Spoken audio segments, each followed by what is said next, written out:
Hello my dear students, welcome to दक्षिणाई classroom. बहुत बहुत बहुत स्वागत है प्यारे बच्चों आपका दक्षिणाई क्लासरूम चैनल पर। मैं प्रदीप सिंह फिर से आपके साथ हूं और आज बेटा हम स्टार्ट करने वाले हैं हीट ट्रांसफर का लास्ट रिवीजन लेक्चर, जिसमें हम पढ़ेंगे कन्वेक्शन एंड रेडिएशन। कंडक्शन हम पढ़ चुके थे, तो चलिए आज स्टार्ट करते हैं कन्वेक्शन। कन्वेक्शन बेटा ये क्या चीज होती है? बेटा आपने कभी देखा होगा कि जो एग्जॉस्ट फैन लगे होते हैं रूम्स में, वो हमेशा ऊपर लगे होते हैं, है ना, टॉप पे। What's the reason behind it? क्यों टॉप पे लगे होते हैं? बेटा गर्म हवाएं ऊपर चली जाती हैं, एग्जॉस्ट उसको बाहर फेंक देता है ना। तो बेटा बेसिकली अब गर्म हवाएं ऊपर क्यों चली जाती हैं? बेटा होता क्या है कि जैसे अगर मान लो कि अगर हमने कंटेनर है ना, लिक्विड है, उसमें हमने नीचे से आग लगाई पानी गर्म करने के लिए। अब क्या होगा बेटा, नीचे वाला जब लिक्विड गर्म होगा then it will expand, density will decrease and hence its weight will decrease, but buoyancy rho V G liquid की डेंसिटी है बाकी लिक्विड की वो ज्यादा है और उसकी डेंसिटी कम हो गई है, इसलिए बॉयंट फोर्स हैज इंक्रीज्ड। तो क्या होगा प्यारे बच्चों, यहां पर वो ऊपर जाने लग जाएगा लिक्विड यहां पर जो गर्म हो गया जिसकी डेंसिटी कम है, हल्की चीज ऊपर चली जाती है। क्लियर हुआ? And the driving force over here is buoyancy. The driving force over here is buoyancy. क्या ये यहीं पे होता है? कैंडल को गर्म करो तो आपने देखा होगा ऊपर गरम गरम फील होता है ना। इनफैक्ट हीटर्स होते हैं तो बेटा ऊपर गरम गरम हवाएं ऊपर चली जाती है। रीजन क्या है बेटा? डेंसिटी कम हो जाती है, हल्की चीज ऊपर रहती है, हल्की चीज ऊपर रहती है, बाहरी चीज उसको पुश करके नीचे आ जाती है। आई होप मैं आपको समझा पाया। तो बेटा ये मैंने आपको समझाया कि जो कन्वेक्शन है that is a mode of heat transfer which takes place because of bulk motion, which takes place because of bulk motion. तो कन्वेक्शन कौन सा मोड ऑफ हीट ट्रांसफर है बच्चों? Which takes because of bulk motion, which takes because of bulk motion. Bulk motion के लिए what is the driving force? The driving force is buoyancy। जो density है hot fluid की that decreases because of which buoyant force has increased in comparison to its weight, so the lighter one will move upward. That is, heat transfer is taking place because of bulk motion, and this kind of heat transfer is known as, this mode of heat transfer is known as convection. Correct? And the driving force is buoyancy. The driving force is buoyancy. अब बेटा दो तरीके के convection होते हैं प्यारे बच्चों, दो तरीके के कन्वेक्शन होते हैं। एक का नाम होता है नेचुरल, एक जो नेचुरली अपने आप हो रहा है कि आपने बस हीटर गर्म किया तो बेटा गर्म हवाएं ऊपर जाएंगी, ठंडी नीचे आएंगी, है ना। तो बल्क मोशन के कारण हीट ट्रांसफर हो रहा है। एक उस पे साथ में पंखा चला दिया, फोर्स्ड कन्वेक्शन। उसको हम क्या बोलेंगे? Forced convection. जबरदस्ती जल्दी जल्दी और जल्दी कराने के लिए हमने फोर्स्ड कन्वेक्शन कराया। कौन सा कन्वेक्शन कराया? Forced convection. समझ में आया? यस बिल्कुल आया, कोई दिक्कत नहीं है बच्चा लोग। अब last mode of heat transfer which is known as radiation.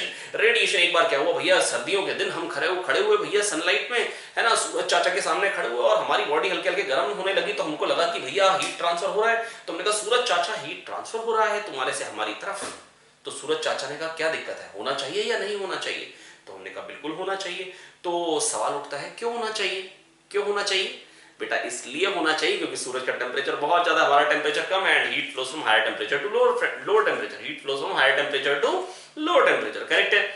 तो बेटा बस एनर्जी का ट्रांसफर होता है higher temperature to lower temperature. पर अभी किस मोड से हो रहा है? हमने सूरज चाचा से पूछा तो बोले बच्चा ये रेडिएशन है, ईएम वेव्स के थ्रू एनर्जी आ रही है, ईएम वेव्स के थ्रू। अब हमारे दिमाग में सवाल आया ऐसा कैसे, है ना, हाउ इज इट? तो बेटा इसका जवाब क्या दिया बेटा? सूरज चाचा ने बोला बच्चा इसमें कोई दिक्कत की बात नहीं है, atom is made up of electron, protons and neutrons, है ना। और जैसे तुम ठंड में कांपते हो वैसे हम गर्मी में कांपते हैं। ये जो एटम्स लोग हैं बेचारे गर्मी में कांपते हो, गर्मी में कांपेंगे तो क्या होगा? एक्सेलरेट करेंगे तो accelerated charge particles emit EM waves. तो radiations are associated with temperature because EM waves are associated with temperature. How? Because temperature, as we increase the temperature of the body, vibration, microscopic vibration increases, acceleration increases, more EM waves will be emitted by the body. अच्छा, तो जब भी temperature हम बढ़ाएंगे तो vibration बढ़ेगा तो EM waves ज्यादा आएंगे। Yes, EM waves are related with temperature. Correct?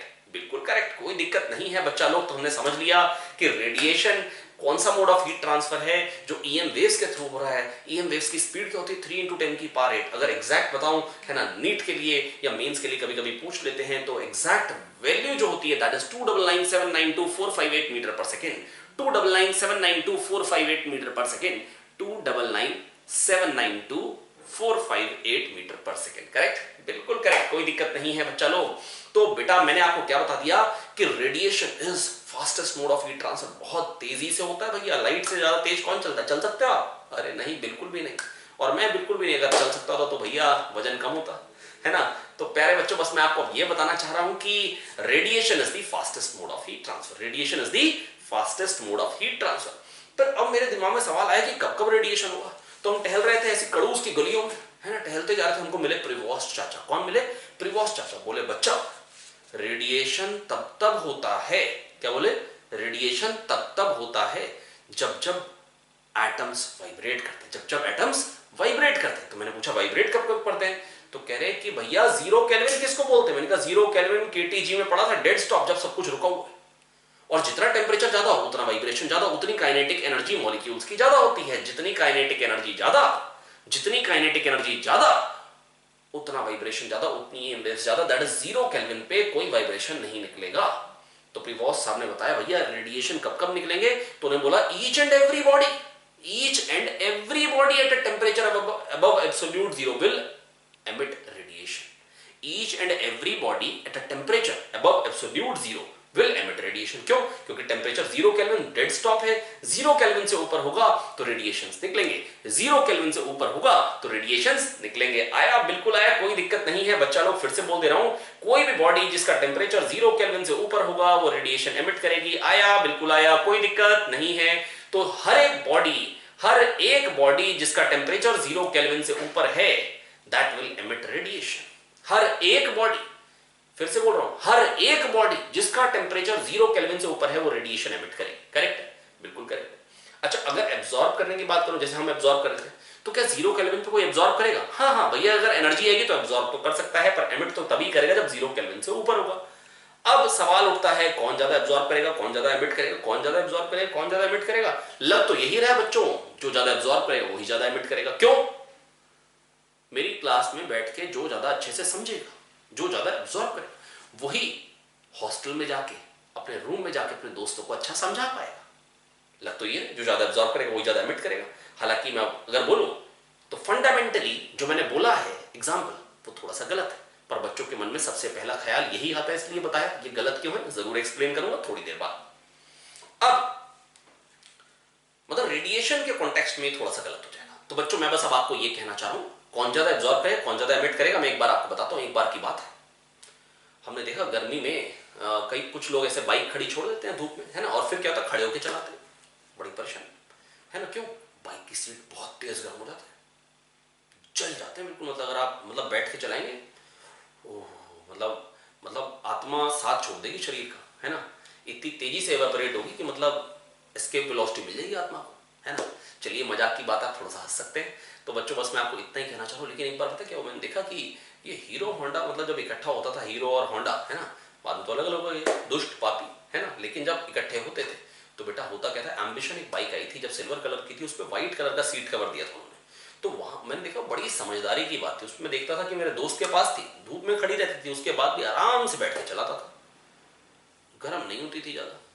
एक बार की बात मैं आपको और बताता हूँ, एक एग्जांपल और लेता हूँ। एक बार की बात है, मैं सर्दियों में धूप में बैठ के पढ़ रहा था, देहरादून में था मैं, बहुत बहुत कड़ाकेदार सर्दी थी, मैं धूप में बैठ के पढ़ रहा था। स्टिक फाइल थी, स्टिक फाइल व्हाइट कलर का फोल्डर होता है, ब्लैक कलर की स्टिक होती रखी हुई थी, नोट्स थे उसके अंदर मेरे, मैं पढ़ रहा था। थोड़ी देर बाद, बड़ी देर से मैंने टच नहीं करी, मैंने जैसे ही टच करा स्टिक को, हाथ जलने को आ गया, और जो फोल्डर था वो बिल्कुल नॉर्मल था। इसका मतलब ज्यादा थर्मल एनर्जी किसने एब्जॉर्ब करी? ज्यादा थर्मल एनर्जी किसने एब्जॉर्ब करी? ब्लैक कलर ने। व्हाइट वाला कम एब्जॉर्ब कर रहा था। तो बेटा वैसे अगर मैं जस्ट आपको बताऊं, जो ज्यादा डार्क कलर्स होते हैं ना, जो ज्यादा डार्क कलर्स होते हैं वो ज्यादा एनर्जी एब्जॉर्ब करते हैं। जो ज्यादा डार्क कलर्स होते हैं वो ज्यादा एनर्जी एब्जॉर्ब करते हैं। जो लाइट कलर्स होते हैं वो कम एनर्जी एब्जॉर्ब करते हैं। जो लाइट कलर्स होते हैं वो कम एनर्जी एब्जॉर्ब करते हैं, लेकिन जो डार्क कलर्स होते हैं बेटा वो क्या करते हैं, ज्यादा एनर्जी एब्जॉर्ब करते हैं। क्या क्लियर हो पाया? हाँ हाँ बिल्कुल हो पाया, कोई दिक्कत की बात नहीं है।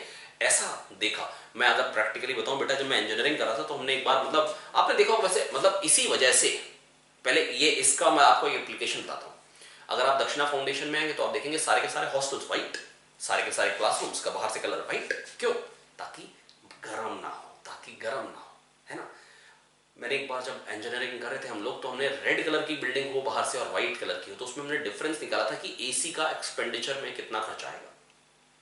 तो एसी के एक्सपेंडिचर में पता बेटा क्या खर्चा आता है? एसी के एक्सपेंडिचर में प्यारे बच्चों जो खर्चा निकल के आता है वो निकल के आता है करीब 2.5 times if we use red colour building.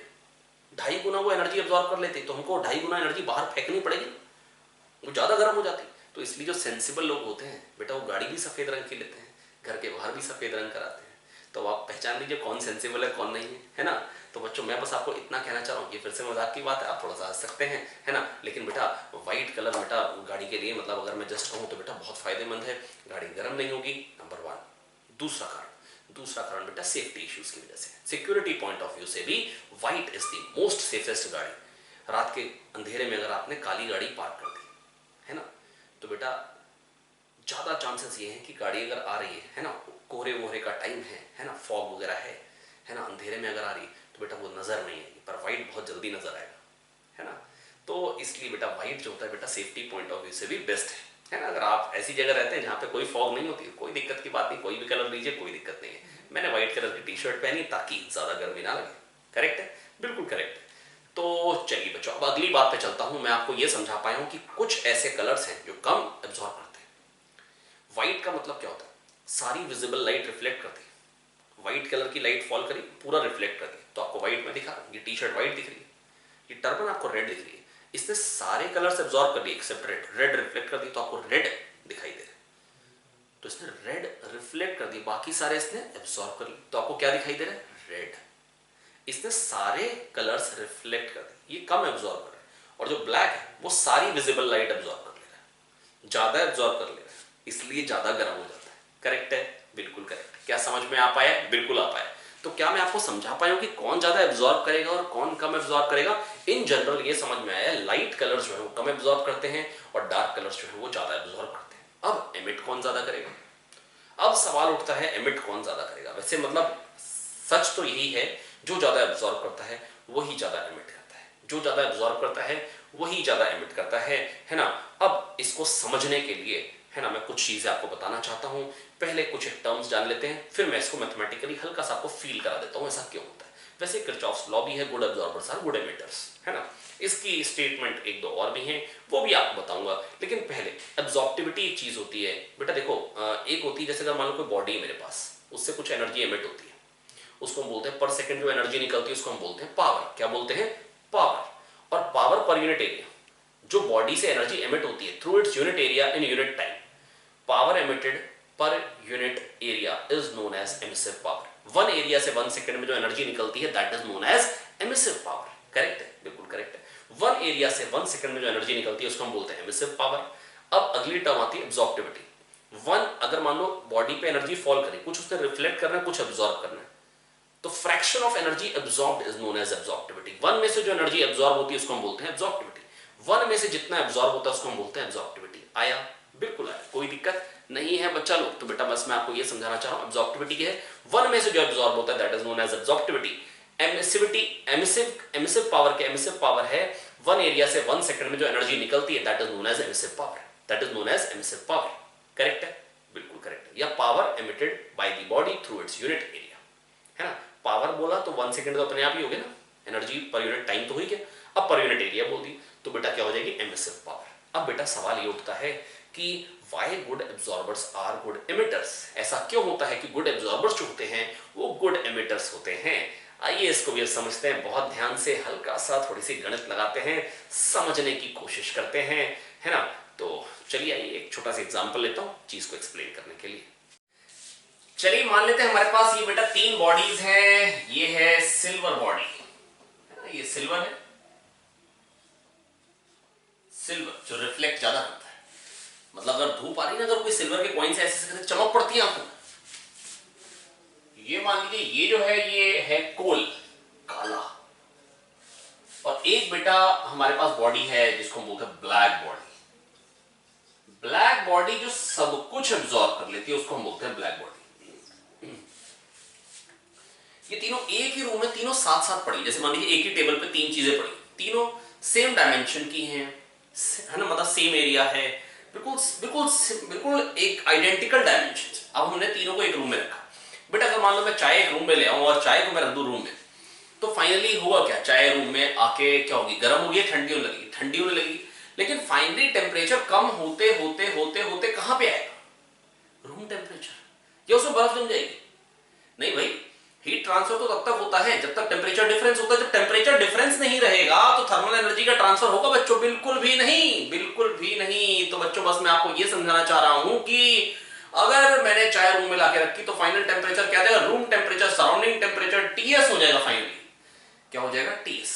तो बच्चों अगर सिल्वर मान लो इस पे 100 एनर्जी मान लो फॉल कर रही है ना, इस पे इंसिडेंट हो रही है पर सेकेंड 100 जूल पर सेकेंड, तो बेटा ये तो बहुत ज्यादा पार्ट तो उसका रिफ्लेक्ट हो जाएगा। तो मान लो 90 रिफ्लेक्ट हो गई, आर मतलब रिफ्लेक्ट, 10 मान लो एब्जॉर्ब, ये है जो एब्जॉर्ब, इस पे भी 100 आ रही है, और ये तो बेटा इसमें से तो रिफ्लेक्ट कम होती है, मतलब ज्यादा अब्सॉर्ब करके, सपोज कर लो ये 90 अब्सॉर्ब कर लेगा,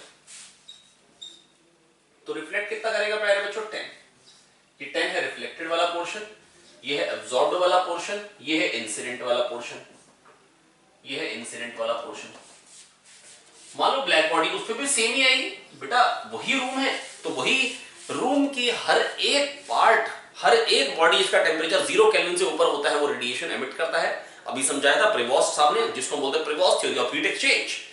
कोई भी बॉडी जिसका टेम्परेचर 0 केल्विन से ऊपर होता है, तो बेटा अगर ये एक रूम है, रूम में बेटा दीवारें हैं, पंखा है, जो भी चीजें, हर एक चीज से बेटा रेडिएशन आ रहा है, तीनों बिल्कुल पास पास पड़े तो तीनों पे बराबर रेडिएशन ही फॉल करेंगे। मैंने मान लिया 100 जूल पर सेकेंड फॉल कर रहे हैं, लेकिन कभी कभी ना मन में आता है ना, बोल देता हूं कि हर एक बॉडी जिसका टेम्परेचर 0 केल्विन से ऊपर होता है तो वो रेडिएशन एमिट करती है, तो अंधेरे में हम दिखाई क्यों नहीं देते? फिर बेटा वो रेडिएशन जरूरी नहीं है ना कि विजिबल रेंज में, अगर विजिबल रेंज में होगा तो दिखाई देगा, विजिबल रेंज में होगा तो दिखाई देगा, विजिबल रेंज में होगा तो दिखाई देगा, और अगर विजिबल रेंज में नहीं होगा तो प्यारे बच्चों फिर क्या होगा, फिर हम दिखाई नहीं देंगे।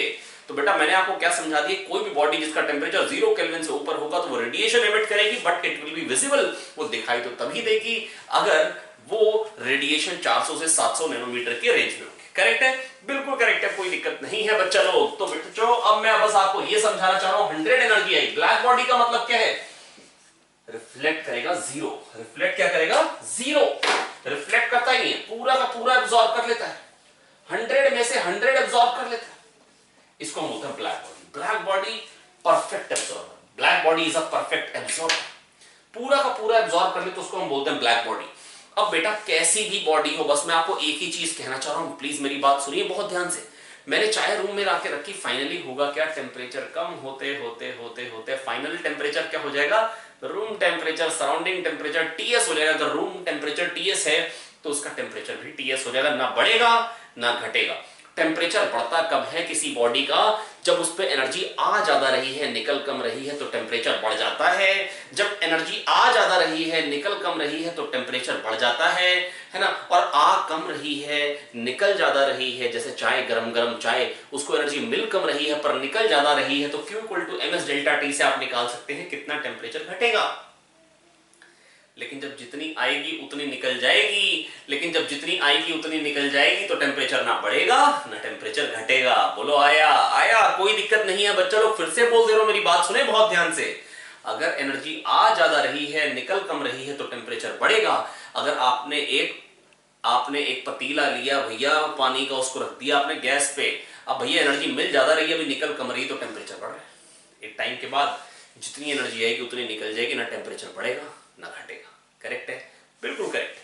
तो बच्चों बस मैं आपको इतना कहना चाह रहा हूं बच्चा लोग कि अब ये अगर स्टेडी स्टेट है तो तीनों का टेम्परेचर जो होगा, पहली बात तो वो रूम टेम्परेचर होगा। एक बात बताना चाह रहा हूं, टीएस। अब इसको नेट में मिल कितनी रही थी, 10, तो बेटा जो इसमें से एमिट हो रही होगी ना वो भी 10 हो रही होगी, जो एमिटेड वाला पार्ट होगा वो भी 10 होगा। और इसको कितनी मिल रही थी, 90। टेम्परेचर ना बढ़ रहा है ना घट रहा है, इसका मतलब जितनी मिल रही होगी उतनी निकल रही होगी, 90। इसको मिल कितनी रही है, 100, तो एमिट कितना कर रहा होगा, 100। अच्छा, जो ज्यादा एब्जॉर्ब कर रहा है वही ज्यादा एमिट, जो ज्यादा कम एब्जॉर्ब कर रहा है वो कम एमिट, जो और कम एब्जॉर्ब कर रहा है वो और कम एमिट। सही बात है गलत बात? पर ऐसा नहीं सोचेंगे ज्यादा एब्जॉर्ब कर रहा है इसीलिए ज्यादा एमिट कर रहा है। बेटा मेरी बात सुने बहुत ध्यान से। अगर आपने इंसिडेंट वाली हटा दी तो एब्जॉर्ब हट जाएगी, पर अगर वही टेम्परेचर आपने इलेक्ट्रिकली भी मेंटेन कर लिया तो बेटा वाइब्रेशन वही रहेंगे, ऑसिलेशन वही रहेंगे, वाइब्रेशन वही, एक्सेलरेशन वही, ईएम वेव्स उतनी की उतनी रहेंगी, ईएम वेव्स उतनी की उतनी ही रहेंगी।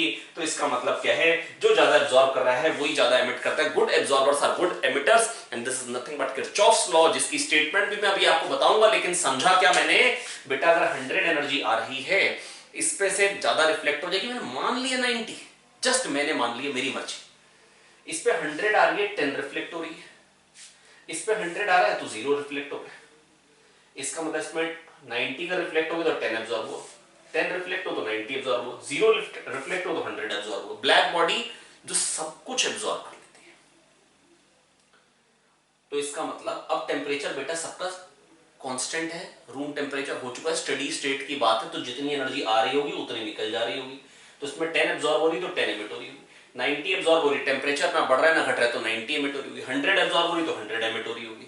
जो ज्यादा एब्जॉर्ब करता है वही ज्यादा एमिट करता है, जो कम एब्जॉर्ब करता है वो कम एमिट करता है, जो और कम एब्जॉर्ब करता है वो और कम एमिट करता है। पर absorption and emission are independent phenomena. इसलिए मैं कह रहा था कि वो सुन के तो सही लग रहा है, जो ज्यादा समझेगा वही ज्यादा समझाएगा प्रैक्टिकली। लेकिन रेडिएशन में ऐसा नहीं है कि जो ज्यादा एब्जॉर्ब करेगा वो ज्यादा एमिट करेगा। ऐसा नहीं सोचने की एब्जॉर्ब ज्यादा किया इसीलिए एमिट ज्यादा।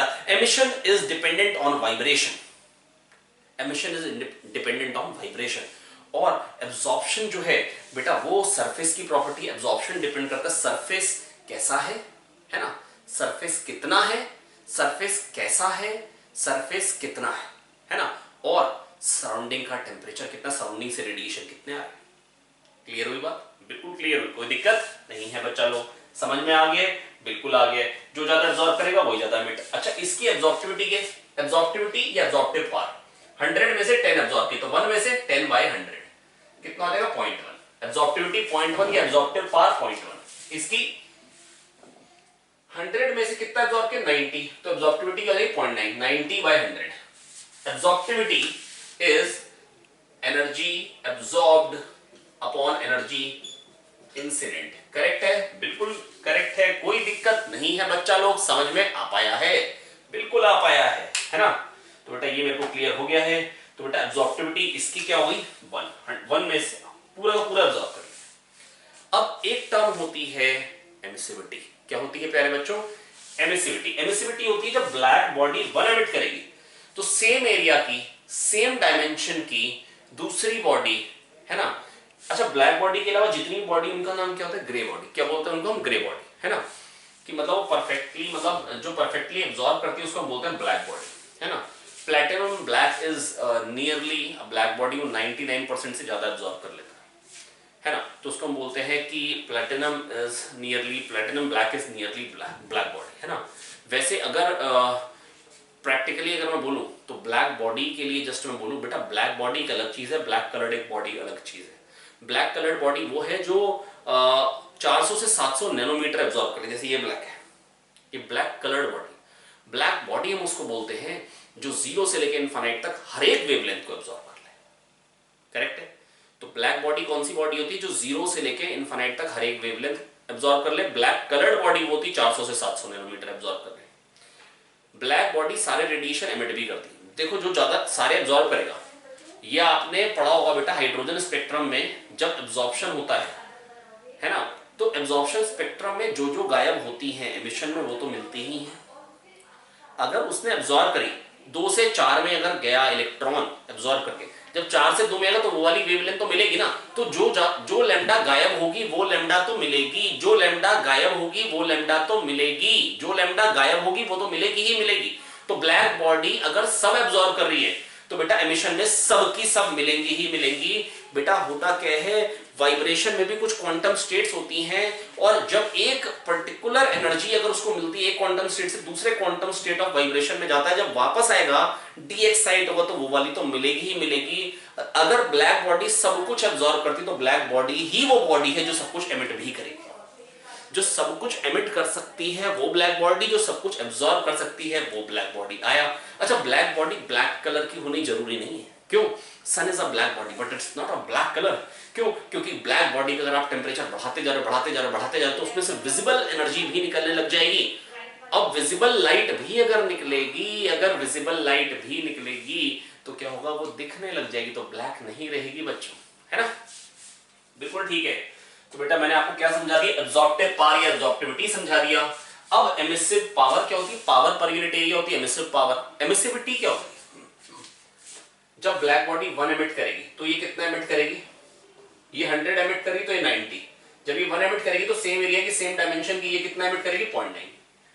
जब ये 100 एमिट करेगी तो ये 10। जब ये 1 एमिट करेगी तो ये कितना करेगी, 0.1, है ना। मतलब power emitted by grey body upon power emitted by black body of same dimension at same temperature is known as emissivity. और समझ में क्या रहा है, एब्जॉर्प्टिविटी और एमिसिविटी तो बराबर है, 0.9 0.9 0.1 0.1, करेक्ट है। जब ब्लैक बॉडी 1 एमिट करेगी तो कोई भी दूसरी body grey body same area की सेम टेम्परेचर की जो एमिट करती है उसको हम बोलते हैं एमिसिविटी। आया, बिल्कुल आया, कोई दिक्कत नहीं है बच्चा लोग। तो बेटा मैं आपको समझा पाया एब्जॉर्प्टिविटी इक्वल टू एमिसिविटी। आ पाया है, बिल्कुल आ पाया।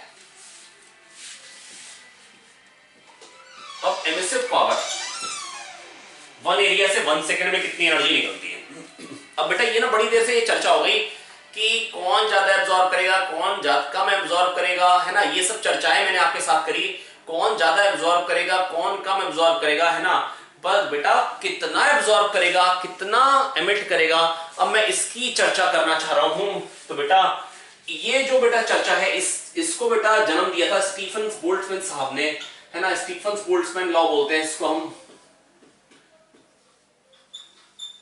है ना। हालांकि मैं डायरेक्टली बताने वाला हूं कि लॉ क्या है, ज्यादा डिटेल में नहीं जाने वाला हूं। क्यों नहीं जाने वाला हूं ज्यादा डिटेल में जाने का कोई फायदा नहीं है, डिटेल में जाने का कोई फायदा नहीं। क्यों फायदा नहीं है, सवाल ये उठता है। सवाल ये बेटा इसलिए ऐसा है क्योंकि बेटा स्टीफन साहब ने किया था प्रैक्टिकली, उन्होंने क्या किया था, एक्सपेरिमेंट किया था, अलग अलग टेम्परेचर उन्होंने मेंटेन किया, टेम्परेचर मेंटेन करा तो फिर देखा कि अलग अलग टाइप की एनर्जी निकल रही है, अलग अलग रेट से एनर्जी निकल रही है ना।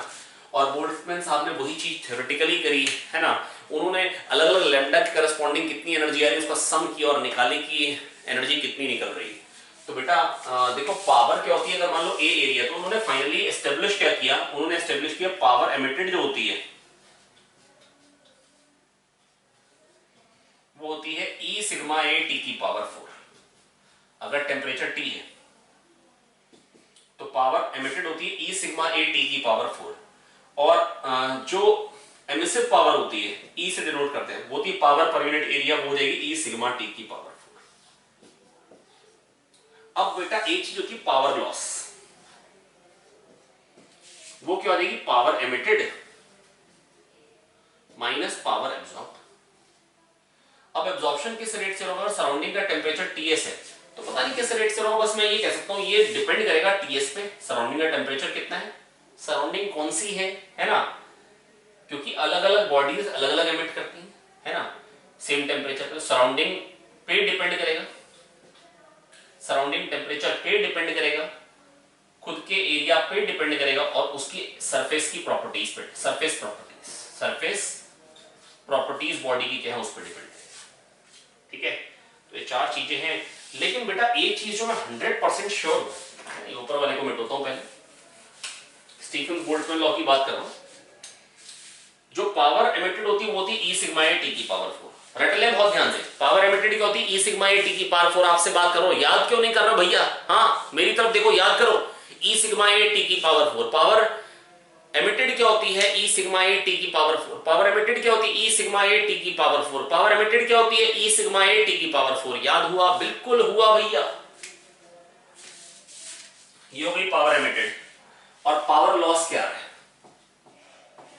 वो गई power emitted E sigma A T की power 4 minus power absorbed P absorbed. और मैंने आपको भी क्या बताया था, लॉस, जो पावर लॉस हो रहा है बेटा, जब मैं गर्म चाय लेके आया रूम में, फाइनल टेम्परेचर उसका क्या हो जाएगा, steady state room temperature TS, surrounding temperature हो जाएगा। करेक्ट, बिल्कुल करेक्ट।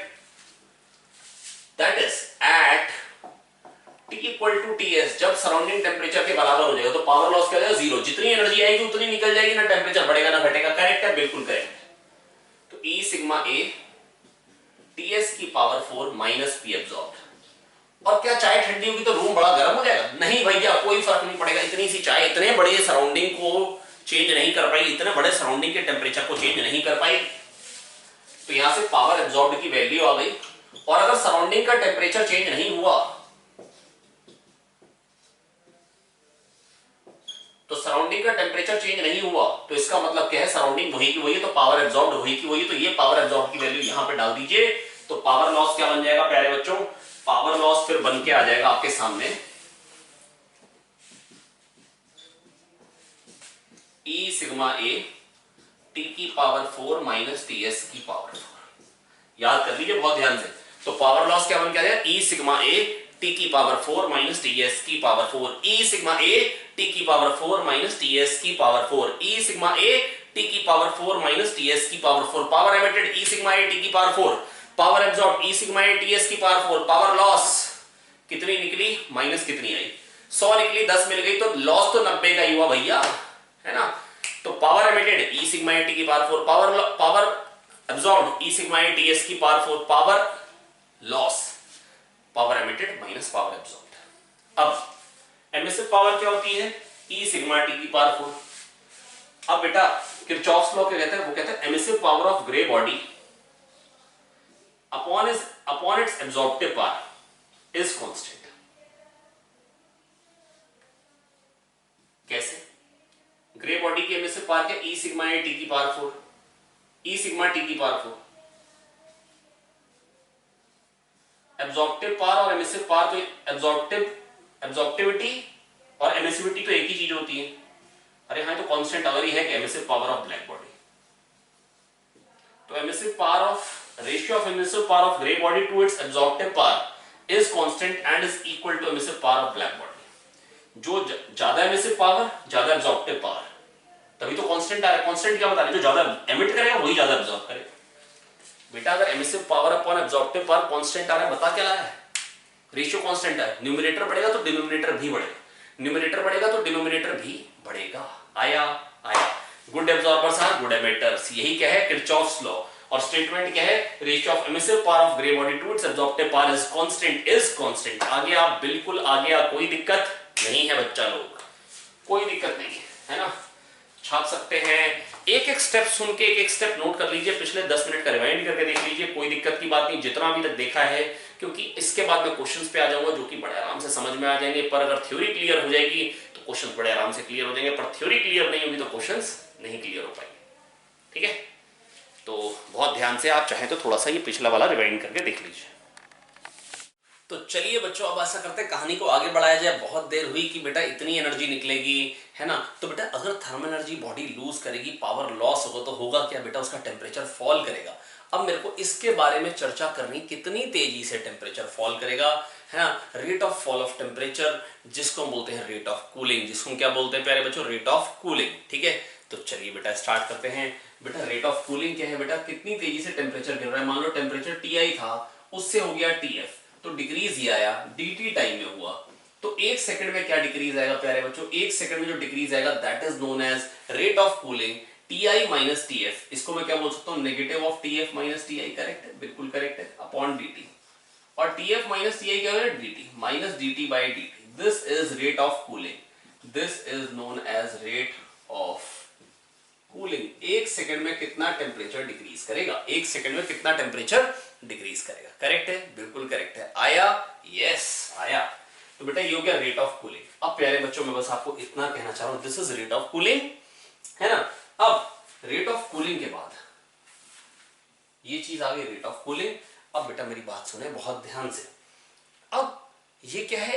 रेट ऑफ कूलिंग क्या है? 1 सेकंड में कितना टेम्परेचर डिक्रीज करेगा? Ti से Tf हुआ dt टाइम में, Ti माइनस Tf का डिक्रीज आया dt टाइम में, तो 1 सेकंड में क्या डिक्रीज आएगा? Ti minus Tf by dt, that is negative of Tf minus Ti by dt minus dt by dt। Correct है, बिल्कुल करेक्ट है। तो बेटा ये आ गया रेट ऑफ कूलिंग। ये क्या आ गया प्यारे बच्चों? Rate of cooling. सही है, बिल्कुल सही है, कोई दिक्कत नहीं है, बिल्कुल कोई दिक्कत नहीं है। अब देखो ये जो चीज है रेट ऑफ कूलिंग, है ना। अब अगर मान लो जो बॉडी का जो लॉस हो रहा था 1 सेकंड में, जो पावर लॉस आ रहा था, वो कितना आएगा? E सिग्मा ए टी की पावर 4 माइनस टी एस की पावर 4। ये एनर्जी बॉडी लूज कर रही थी। 1 सेकंड में टेम्परेचर कितना डिक्रीज होगा, ये रेट ऑफ कूलिंग है, 1 सेकंड में कितना टेम्परेचर घटेगा। तो एक्चुअली एनर्जी निकलनी कितनी चाहिए थी, ms delta T, ms delta T, ms delta T.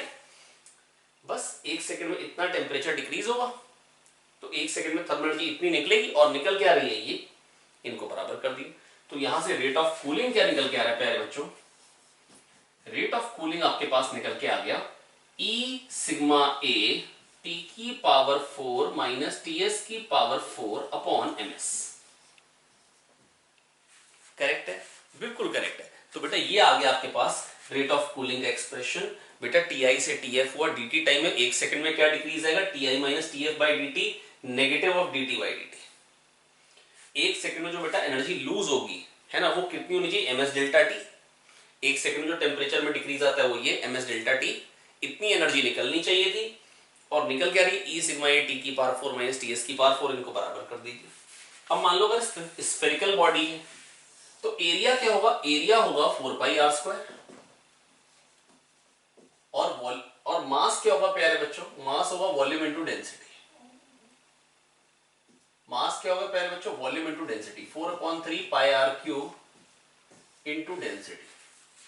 तो mass is proportional to r cube, area proportional to r square by r cube.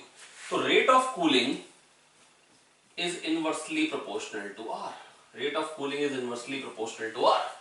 इस पे बेटा बहुत अच्छे अच्छे क्वेश्चन मिल जाते हैं, कई बार मिल जाते हैं, आप बड़े आराम से कर पाते हैं। लेकिन ऐसा कब, जब बेटा एक ही बॉडी हो, है ना, एक ही मटेरियल की बॉडी हो।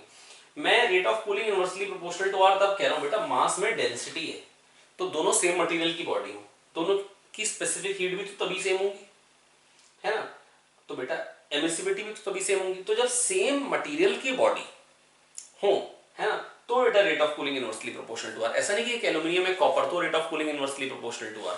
तो बेटा फिर साथ में ये ड्रामे भी आ जाएंगे, स्पेसिफिक हीट भी आ जाएगी, एमिसिविटी भी आ जाएगी, है ना। तो आई होप बेटा मैं आपको समझा पाया हूं, ठीक है। तो इसको बहुत ध्यान से नोट कर लेंगे, ताकि इस पर कोई भी क्वेश्चन आए तो आप आराम से कर पाए।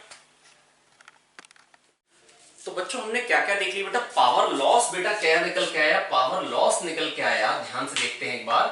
पावर लॉस निकल के आया E सिग्मा A T की पावर 4 माइनस TS की power 4, E sigma A T की पावर 4 माइनस TS की पावर 4। करेक्ट है, यही निकल के आया, यस यही निकल के आया। अब इस पावर लॉस से मैंने क्या निकाला, rate of cooling. Power loss से मैंने क्या निकाला, रेट ऑफ कूलिंग निकाला, है ना। तो रेट ऑफ कूलिंग क्या निकल के आया था प्यारे बच्चों, पावर लॉस से मैंने रेट ऑफ कूलिंग कैसे निकाला था बेटा, 1 सेकंड में जो टेम्परेचर में डिक्रीज आ रहा है वो आ रहा है E सिग्मा A T की पावर 4 माइनस TS की पावर 4। ये लॉस आ रहा है पर सेकंड, ये लॉस आ रहा है पर सेकंड, ठीक है। अब अगर ये लॉस निकल के आ रहा है पर सेकंड, अब बेटा 1 सेकंड में जो टेम्परेचर में डिक्रीज आता है उसको हम बोलते हैं रेट ऑफ कूलिंग, उसको हम बोलते हैं रेट ऑफ कूलिंग, है ना, ms minus dt by dt। Correct है, बिल्कुल करेक्ट है। ये 1 सेकंड में जो डिक्रीज आता है इसी को हम बोलते हैं रेट ऑफ कूलिंग। तो बेटा ये रेट ऑफ कूलिंग है, 1 सेकंड में इतना डिक्रीज आता है, ms डेल्टा t, इतनी एनर्जी निकलनी चाहिए थी, और E सिग्मा A T की पावर 4 माइनस TS की पावर 4, इतनी एनर्जी निकलनी चाहिए according to Stefan's Boltzmann law. इन दोनों को हमने कंपेयर कर लिया, है ना। और बेटा अगर T TS में डिफरेंस कम हो, अगर T और TS में डिफरेंस कम हो, जैसे तो हम इसको क्या लिख सकते हैं, T square minus TS square, T square plus TS square. अभी लेफ्ट हैंड साइड को ये एनालाइज कर रहा हूं खाली, इसको T minus TS into T plus TS। अब T TS में अगर डिफरेंस कम होगा तो T square plus TS square बन जाएगा 2TS स्क्वायर, तो ये बन जाएगा 4TS क्यूब। थोड़ा मन लगाइएगा, इसको T प्लस TS को भी 2TS कह दूंगा, ये 2TS square 4TS cube E sigma A T square minus T minus TS upon MS। ये आ गया बेटा रेट ऑफ कूलिंग, है ना, ये आ गया रेट ऑफ कूलिंग, है ना। अगर वैसे मैं कहूं कि ये रेट ऑफ कूलिंग एक्चुअली में होना चाहिए, थोड़ा सा फर्क होना चाहिए, बिल्कुल थोड़ा सा फर्क होना चाहिए। ऐसा क्यों, क्योंकि केवल रेडिएटिव हीट लॉस थोड़ी ना होगा, कन्वेक्शन से भी तो हीट लॉस होगा, जो इसमें हमने कंसिडर नहीं किया है, जिसको भी हमको कंसिडर करना चाहिए, ठीक है। तो बेटा मैंने आपको बताया ये आ गया rate of cooling which is proportional to temperature difference if T difference between T and TS is small, और इसमें मतलब कन्वेक्टिव हीट लॉस नहीं कंसिडर्ड है। तो अगर मेरे को खाली रेडिएशन ही अज्यूम करना हो तो मैं कह सकता हूं rate of cooling is proportional to temperature difference, क्योंकि कन्वेक्शन वाला जो हीट लॉस है बेटा वो मैं कैलकुलेट कर भी नहीं सकता हूं, क्योंकि उसका एक्सप्रेशन तो अपने को मालूम भी नहीं है, हमारे कोर्स में नहीं है। वैसे होता तो बहुत सिंपल है, एच ए डेल्टा टी, लेकिन कोई दिक्कत की बात नहीं है। तो rate of cooling is proportional to temperature difference आ गया when temperature difference is small, है ना। और यही न्यूटन्स लॉ ऑफ कूलिंग है, minus D T by D T is K T minus T S, minus D T by D T is K T minus T S. Correct है, बिल्कुल correct है। अब इसको अगर मैं इंटीग्रेट करूं, minus D T upon T minus T S is D T, तो जब टाइम 0 था तो टेम्परेचर टी नॉट था, जब टाइम टी हुआ टेम्परेचर टी हुआ। यहां से आप निकाल सकते हैं ln T minus T S upon T not minus T S is equals to minus K T, oh sorry K रह गया था। Rate of cooling is proportional to temperature difference when temperature difference is small. तो यहां से बेटा क्या निकल के आ गया, ये टेम्परेचर डिफरेंस हो गया और ये पहले था। इतना इंटीग्रेशन आप कर पाएंगे मेरे को लगता है। तो यहां से आगे delta T equal to delta T not E की पावर माइनस के टी, या इसको अगर टी माइनस टी एस कह दो, इसको T not minus T S, तो टी आ जाएगा T S plus T not minus T S e की power minus K T. Graph कैसा बनेगा temperature as a function of time का? ग्राफ कैसा बनेगा इसका? अगर temperature as a function of time का, थोड़ा छोटा बना रहा हूं, जगह कम है, 0 टाइम पे टेम्परेचर है टी नॉट, ठीक है, और इनफाइनाइट टाइम पे ई की पावर माइनस इनफाइनाइट 0 हो जाएगा तो टी एस हो जाएगा। वही कहता था मैं, मतलब टी नॉट से घटके फाइनली टेम्परेचर क्या आ जाएगा, टी एस, एक्सपोनेंशियली घटे, ठीक है।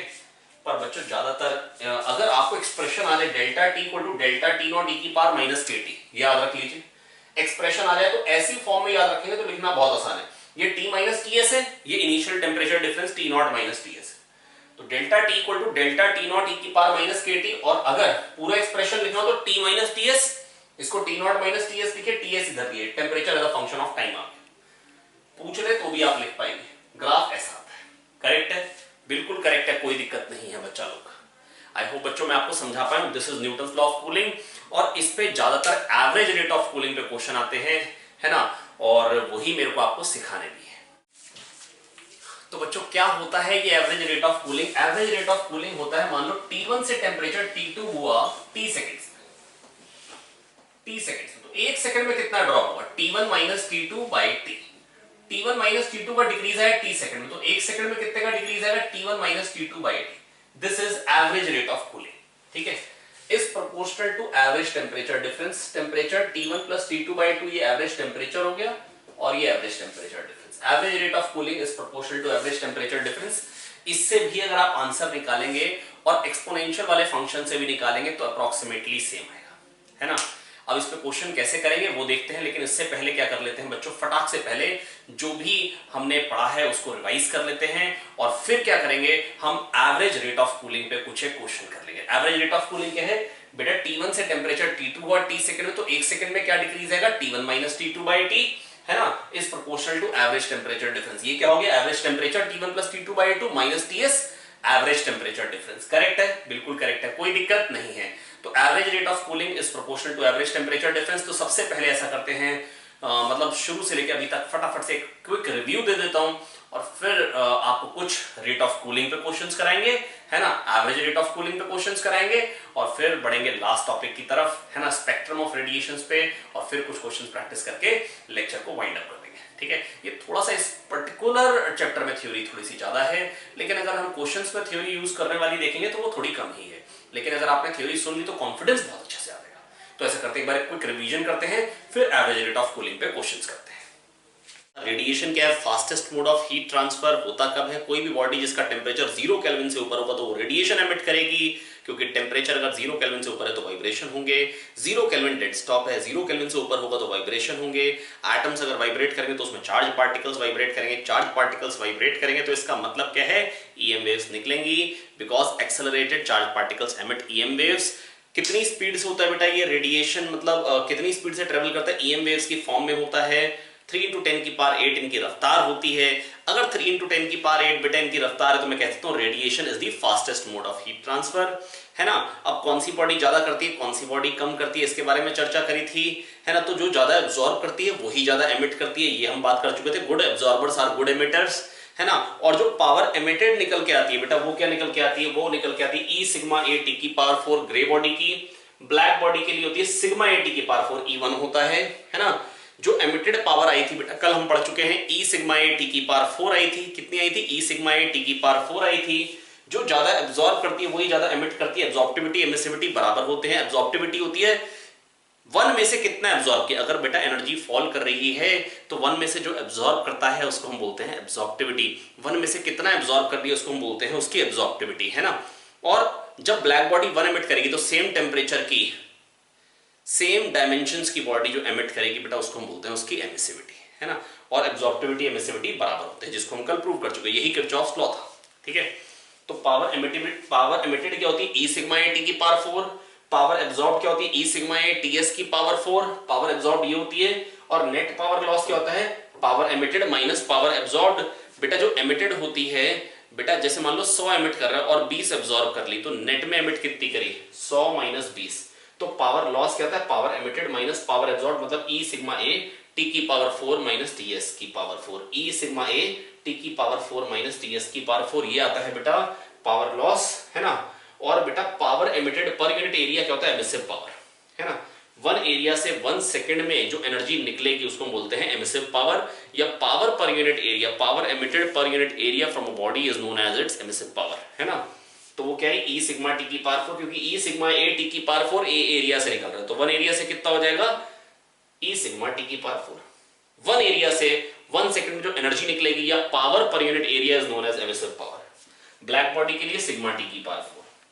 अब कोई जनरल बॉडी हो, ग्रे बॉडी हो, तो emissive power of grey body क्या होगी, ई सिग्मा टी की power 4 upon absorptive power. Absorptivity और एमिसिविटी बराबर थे, कट जाते हैं, तो बेटा क्या आ गया, बेटा यही थे किरचॉफ्स लॉ की एक statement, ratio of emissive power of grey body, ratio of emissive power of any body to its absorptive power is constant, and that constant is equals to emissive power of black body. Then that constant is equals to emissive power of black body.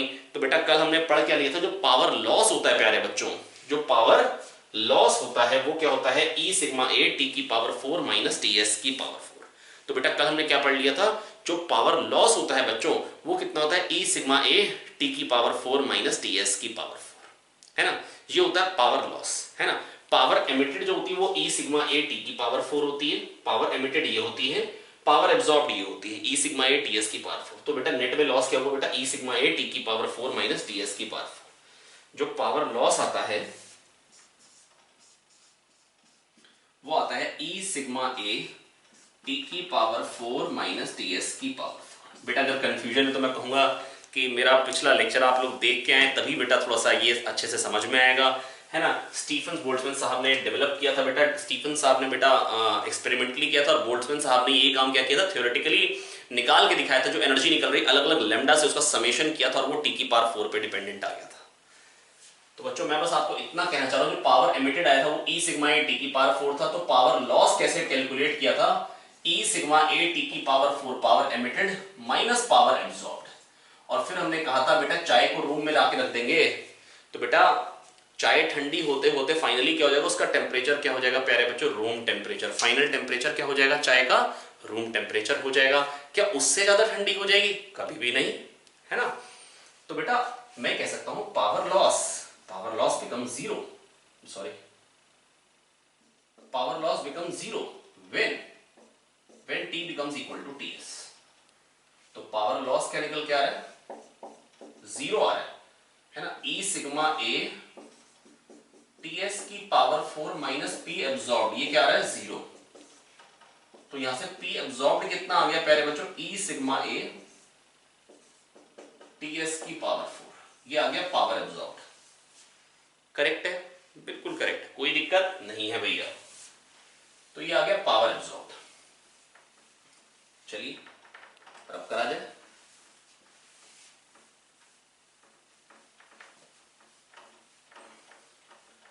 तो बेटा ये आ गया था power, क्योंकि बेटा जब surrounding temperature के बराबर हो गया उसके बाद और ठंडी थोड़ी ना हो जाएगी, तो पावर लॉस उस टाइम क्या हो गया, जीरो। दैट इज जितनी आ रही है उतनी जा रही। तो बेटा इसको जीरो किया, यहां से पावर एब्जॉर्ब डाले।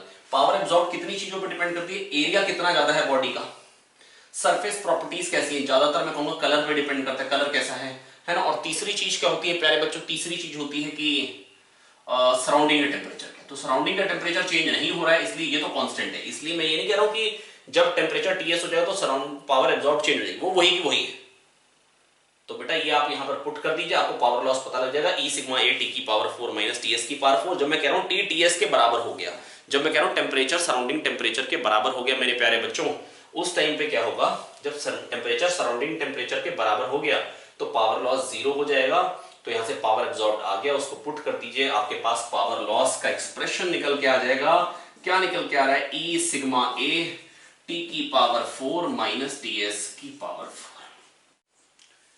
तो बेटा हमने क्या क्या अभी तक देख लिया, रिवाइज करते हुए। Power emitted E sigma A T की power 4, power absorb E sigma A TS की power 4, net power loss E sigma A T की पावर 4 माइनस टीएस की पावर 4। ठीक है। और दूसरी चीज बेटा हमने क्या पढ़ा था, रेट ऑफ कूलिंग कल पढ़ा था बेटा, वो कैसे देखते हैं, ई सिग्मा ए टी की पावर 4 माइनस टीएस की पावर 4, ये हो गया रेट ऑफ हीट लॉस या पावर लॉस ये आ गया पावर लॉस, है ना। अब ये चीज है बेटा पावर लॉस, इसके बाद ये अपने पास आ गया बेटा पावर लॉस, है ना। अब एक सेकंड में जो टेम्परेचर डिक्रीज होता है बेटा, मान लो टीआई था टीएफ हो गया, है ना। तो इतना डिक्रीज आया है टेम्परेचर में, डीटी टाइम में ये डिक्रीज आया, डीटी टाइम में ये डिक्रीज आया, ठीक है। एक सेकंड में कितना डिक्रीज आएगा प्यारे बच्चों, TI minus TF by DT. तो ये क्या हो जाएगा प्यारे बच्चों, minus of TF minus TI by DT, minus of DT by DT. एक सेकंड में जो टेम्परेचर में डिक्रीज आएगा वो ये हो गया, है ना। तो बेटा अगर एक सेकंड में इतना टेम्परेचर में डिक्रीज आना है तो बेटा एक सेकंड में कितना पावर लॉस होना है, एमएस डेल्टा टी होता है बेटा। बेटा जो थर्मल एनर्जी वो लिबरेट करेगा, अगर डेल्टा टी से टेम्परेचर कम हो तो एमएस डेल्टा टी लिबरेट करेगा, और एक सेकंड में इतना कम होना चाहिए। एक्चुअली ऐसा नहीं कि एक सेकंड में इतना कम होगा बेटा, अगर वेलोसिटी v होती है तो इसका मतलब ये थोड़ी ना पार्टिकल एक सेकंड में v ही चलता है। 10 से पत्थर फेंका तो 10 मीटर पर सेकंड ऊपर को वेलोसिटी है, तो एक सेकंड बाद तो 0 भी हो जाएगी। तो ये थोड़ी ना एक सेकंड में 10 चलेगा प्यारे बच्चों, dt टाइम में 10 dt चलेगा। तो आप ये कह सकते हैं ms minus dt is decrease in temperature, इतनी हीट वो रिजेक्ट करेगा dt टाइम में, तो इस रेट से एक सेकंड में इतनी। और ये भी तो बेटा अभी का पावर लॉस है, टेम्परेचर जैसे ही थोड़ी सी हीट रिजेक्ट करेगा चेंज हो जाएगा, तो पावर लॉस भी तो चेंज हो जाएगा बेटा। तो आप ये कह सकते हैं एक सेकंड में, मतलब अभी इस रेट से पावर लॉस हो रहा है और इस रेट से ही होना चाहिए, या आप कह लीजिए कि एक सेकंड में पावर लॉस ही हो रहा है, ई सिग्मा ए टीएस टी की पावर 4 माइनस टीएस की पावर 4 और एमएस डेल्टा टी। बेटा एक सेकंड में जो टेम्परेचर में डिक्रीज आता है उसको हम बोलते हैं रेट ऑफ कूलिंग। तो एक सेकंड में कितना डिक्रीज आ रहा है टेम्परेचर में, minus D T by D T, तो ms minus D T by D T is E sigma A T की पावर 4 माइनस टीएस की पावर 4। और जो रेट ऑफ कूलिंग जो निकल के आ रहा है बेटा, वो तो टी की पावर 4 माइनस टीएस की पावर 4 पे आ रहा है। लेकिन अगर टेम्परेचर डिफरेंस कम हो, अभी तो ये दिख रहा है minus D T by D T, जो दिख रहा है वो दिख रहा है ई sigma A by MS T minus TS T plus TS T square plus TS square. बेटा अगर टी और टीएस में डिफरेंस कम है, बेटा टी की पावर 4 माइनस टीएस की पावर 4 को लिखेंगे T square minus TS square, T square plus TS square, T square minus TS square को T minus TS, T plus TS. बेटा ये लास्ट लेक्चर में सब कुछ पढ़ा चुका हूं मैं आपको। तो ये क्या निकल के आ जाएगा, E sigma A by MS, E sigma A by MS, just एक second, E sigma A by MS t plus TS 2ts, T square plus TS square 2ts square, 4ts cube into T minus TS. तो जो rate of cooling आने वाला है, अगर temperature difference कम होगा, T और TS में डिफरेंस कम होगा तो उसको 2ts कह सकता हूं, टी और टीएस में डिफरेंस कम है तो 2ts स्क्वायर कह सकता हूं। तो बेटा जो रेट ऑफ कूलिंग आएगा that will be proportional to temperature difference, जो रेट ऑफ कूलिंग आएगा that will be proportional to temperature difference. समझ में आ पाए, बिल्कुल आ पाए, कोई दिक्कत नहीं है बच्चों, ठीक है, बिल्कुल ठीक है भैया। तो मेरे को लगता है बच्चों आप सब कुछ रिवाइज कर पाए हैं जो कुछ भी अभी तक पढ़ाया है। अब ऐसा करते हैं एवरेज रेट ऑफ कूलिंग पे कुछ क्वेश्चन कर लेते हैं, which is nothing but average rate of cooling T1 minus T2 by T, this is average rate of cooling is proportional to average temperature difference. अब इस पे क्वेश्चन कर लेते हैं. A body cools from temperature 50 degree centigrade to 40 degree centigrade in a surrounding of 25 degree centigrade in 10 minutes. ठीक है, एक body का टेम्परेचर 50 डिग्री सेंटीग्रेड से 40 हो रहा है 10 मिनट में. ठीक है, सराउंडिंग टेम्परेचर है 25. अब 40 से 30 होने का टाइम बताइए, कितना लगेगा बताइए, आप लोग बताइए. T minutes. कैसे करेंगे? 50 minus 40 T1 minus T2 by T, ये हो गया rate of cooling. Average rate of cooling is proportional to average temperature difference. Average temperature 40 और 50 का 40 प्लस 50 बाई 2 क्या है 45 माइनस TS, वो कितना है 25. Average rate of cooling is proportional to average temperature difference. Correct है. दूसरा पार्ट, अब इसके लिए लिखिए 40 से 30 हो रहा है, 40 minus 30 by T, average rate of cooling. T minute में इतना डिक्रीज हो तो 1 मिनट में इतना. Average rate of cooling is proportional to average temperature difference. Average temperature 35 minus TS 35 minus 25, sorry लिखना 10 था, 35 माइनस 25 क्योंकि सराउंडिंग टेम्परेचर तो 25 है. इन दोनों को आप डिवाइड कर सकते हैं, 10 10 कट जाएगा तो आ जाएगा T by 10 is equals to, ये क्या है 20 और ये क्या है 10, डिवाइड करिए तो क्या आ जाएगा 2. तो टाइम क्या आ गया 20. क्या ज्यादा आना चाहिए था? 50 से 40 जल्दी हो या 40 से 30 जल्दी हो? अभी बेटा ग्राफ बनाया था, उसमें भी समझाया था. पहले जितना घटा है बाद में उतना ही घटाने के लिए टाइम बहुत ज्यादा लगेगा. आप समझ पा रहे हैं? मतलब बाद में टाइम बहुत ज्यादा लगेगा उतना ही घटाने के लिए. तो टाइम कितना है 20 मिनट्स. आई होप बेटा मैं आपको समझा पाया. बेटा 50 से 40 हुआ 10 मिनट्स में, 50 से 40 हुआ 10 मिनट्स में, 40 से 30 होगा मान लो T मिनट्स में. तो 50 माइनस 40 बाई 10 ये हो गया rate of cooling. Average rate of cooling is proportional to average temperature difference K into 45 minus 25. 40 से 30 हुआ T मिनट में, तो 40 minus 30 by T is equals to K into average temperature difference. Average temperature 35 minus 25 TS. Divide कर लीजिए, T निकाल लीजिए. I hope बच्चों मैं आपको समझा पाया. बहुत ध्यान से देख लीजिए, नोट कर लीजिए. आइए एक और क्वेश्चन करते हैं. ये ज्यादातर क्वेश्चन होता है जो आपको मतलब मेंस में ऐसे एग्जाम्स में मिलता है. मैं ऐसा नहीं कहूंगा कि एडवांस में आता है, एडवांस में भी कई बार बड़े आसान क्वेश्चन आता है, कई सारे आसान क्वेश्चन हर साल आते हैं. ऐसा नहीं कि आसान क्वेश्चन एडवांस में नहीं होते, बिल्कुल होते और हर बार होते.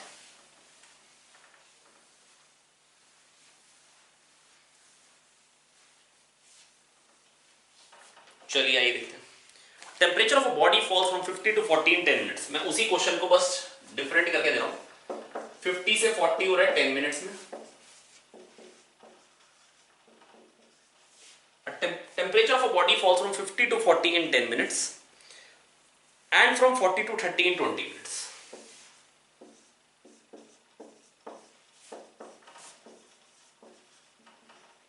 Calculate the surrounding temperature. Calculate the surrounding temperature. TS बता. This is सीखा क्या था? T1 minus T2 by T average rate of cooling is proportional to average temperature difference. ठीक है. अब बेटा बस मैं आपको इतना समझाना चाह रहा हूं. 50 minus 40 by 10 is K average temperature 45 minus TS. बेटा ऊपर वाले क्वेश्चन का ही तो मैं जो पहले वाला क्वेश्चन है वही तो पूरा ले रहा हूं दोबारा से. आप ध्यान से देखिए. और 40 माइनस 30 बाई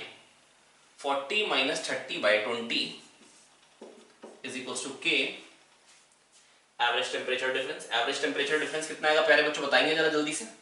एवरेज टेम्परेचर कितना हो गया 35 माइनस TS. बेटा average rate of cooling is proportional to average temperature difference. Simple, बस डिवाइड कर देना. ये तो 1 हो गया और ये क्या हो गया बेटा 10 बाई 20 1/2. डिवाइड करेंगे तो क्या आ जाएगा 2 is equals to 45 minus TS upon 35 minus TS. जिसको आप सॉल्व करेंगे तो TS की वैल्यू 25 आएगी क्योंकि बेटा ऊपर वाला क्वेश्चन को ही तो यूज किया दोबारा बनाने के लिए. मैं फिर से बोल दे रहा हूं प्यारे बच्चों, मेरी बात सुन लीजिए बहुत ध्यान से।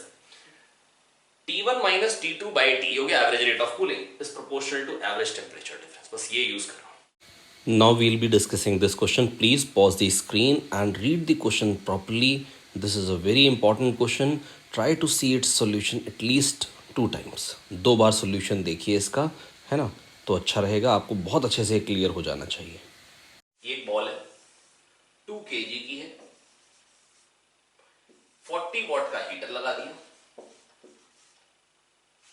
ठीक है, 40 वॉट का हीटर लगा दिया। अब कह रहे हैं टेम्परेचर सराउंडिंग का है 25,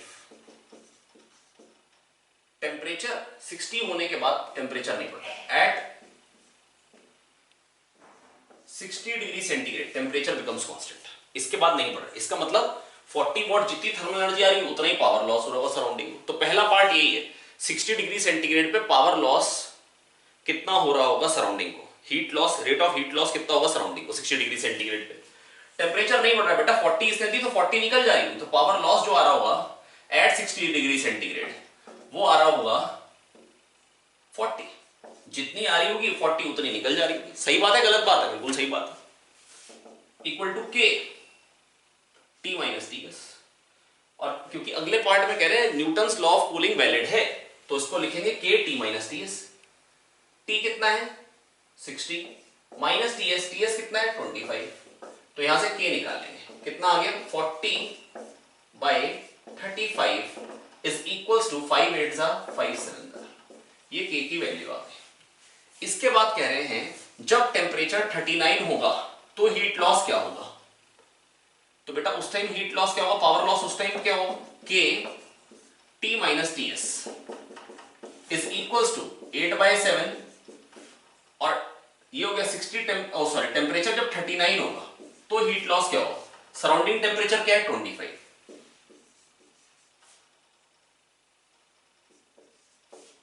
तो ये कितना आ गया 8/7 इंटू 14, 7 2 जा 14, 8 2 जा 16।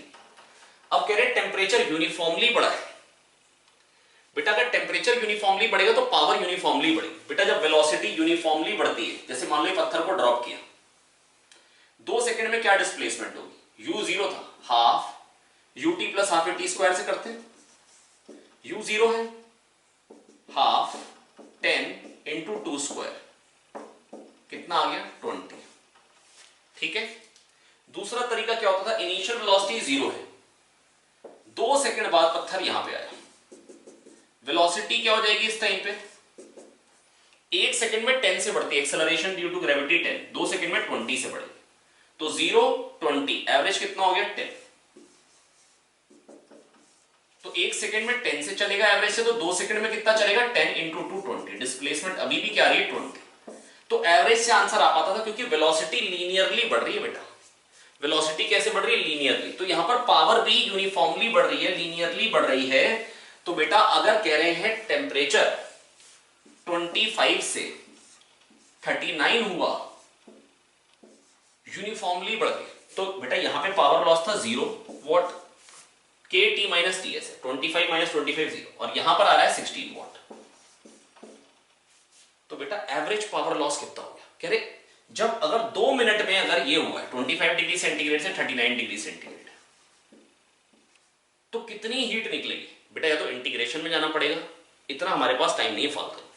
0 था पावर लॉस 16 हो गया, एवरेज क्या हो गया 8, 1 सेकंड में एवरेज से 8 जूल एनर्जी निकलेगी, और 2 मिनट में सेकंड कितने थे 120, तो कह रहे हैं total calculate total heat loss to the surrounding in these 2 minutes. 1 second मैं एग्जैक्ट क्वेश्चन बता देता हूं आपको। लैंग्वेज है assume that the temperature of the ball rises uniformly from 25 to 39 in 2 minutes, find the total loss of heat to the surrounding during this period। yes, 1 second में average से 8 निकलेगी, तो 120 second में 8 इंटू 120 दैट इज 960 जूल्स, खत्म। अगला part, calculate the specific heat of the metal. Specific heat metal की क्या होगी, स्पेसिफिक हीट मेटल की क्या होगी बेटा, ध्यान से सुने बेटा, ये क्वेश्चन अगर इंपॉर्टेंट ना हो तो मैं ज्यादा बात करूं नहीं, ध्यान से सुनेंगे। 1 सेकंड में कह रहे अच्छा स्पेसिफिक हीट मेटल की क्या होगी बेटा, देखो 40 से एनर्जी मिल रही थी, तो 120 सेकंड में इसको मिलेगी कितनी थर्मल एनर्जी रिसीव कितनी करेगी, इसको एनर्जी मिली कितनी, 40 इंटू 120, ये इसको एनर्जी मिली। पर 960 तो सराउंडिंग को निकल गई, तो इसने एक्चुअली इसको टोटल में मिली कितनी है, 40 एक सेकंड में मिलनी थी, तो 120 सेकंड में 40 इंटू 120, 960 निकल जाने, 12 4 द 48, 4800 माइनस 960, 0 में से 0 गया 0, 10 में से 6 गया 4, 17 में से 9 गए 6, 3640, ये क्या है, Q रिसीव्ड,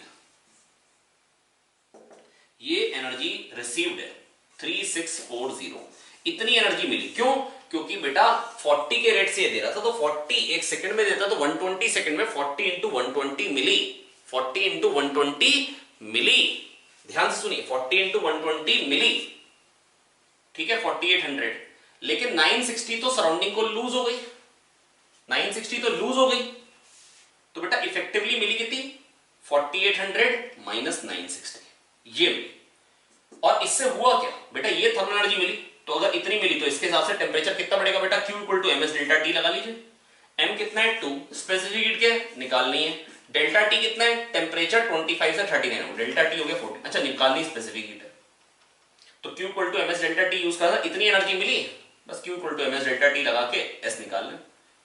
तो पहले तो 2 को काटिए, 2 1 जा 2 8 जा 2 2 जा 0 का 0, 7 से जाएगा, 7 2 जा 14, 4 हाँ 7 2 जा 14, 7 2 जा 14, 4 आया, 7 6 जा 42, 0 आया 130, तो स्पेसिफिक हीट क्या आ गई प्यारे बच्चों, 130 जूल पर किलोग्राम पर डिग्री सेंटीग्रेड।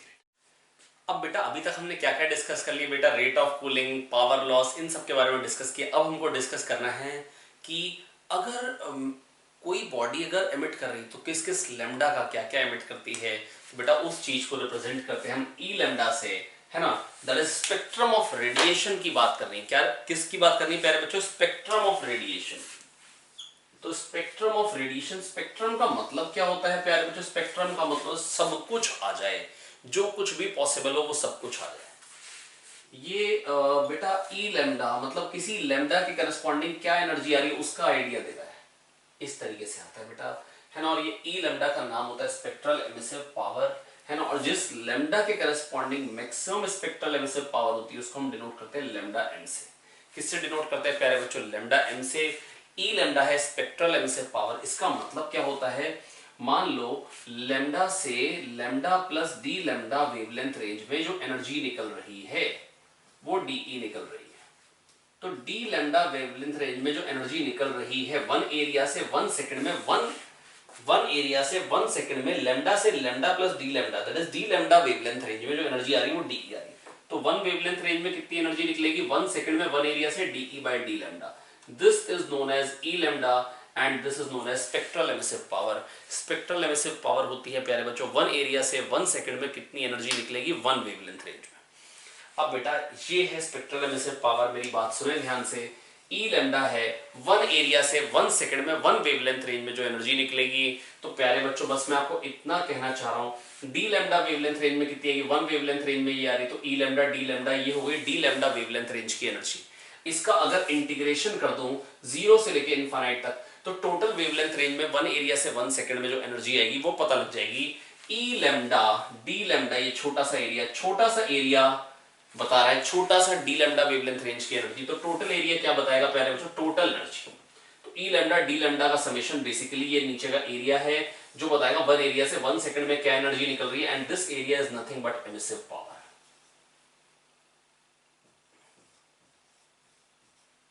तो स्पेक्ट्रल एमिसिव पावर क्या होती है, 1 एरिया से 1 सेकंड में जो 1 वेवलेंथ रेंज से जो एनर्जी आती है, लैम्डा से लैम्डा प्लस डी लैम्डा में जो एनर्जी निकल रही है वो अगर वो डीई है ना, तो डी लैम्डा वेवलेंथ रेंज से डीई, तो 1 वेवलेंथ रेंज से डीई बाय डी लैम्डा, जिसको हम बोलते हैं ई लैम्डा। आया, बिल्कुल आया, कोई दिक्कत नहीं है, ठीक है। तो बेटा ये आ गया 1 वेवलेंथ रेंज से 1 एरिया से 1 सेकंड में 1 वेवलेंथ रेंज में जो एनर्जी निकल रही है that is DE by D lambda. अब बेटा जिस लैम्डा के corresponding maximum spectral emissive power आती है उसको ई लैम्डा से डिनोट करते हैं। और बेटा जब टेम्परेचर बढ़ाते हैं, बेटा देखो यहां क्या दिखाया है, हर एक लैम्डा की करस्पॉन्डिंग एनर्जी निकल रही है, हर एक लैम्डा की करस्पॉन्डिंग बेटा एक ही टाइप की बॉडी है जो सारे लैम्डा की करस्पॉन्डिंग अगर एनर्जी निकालती है, that is known as black body.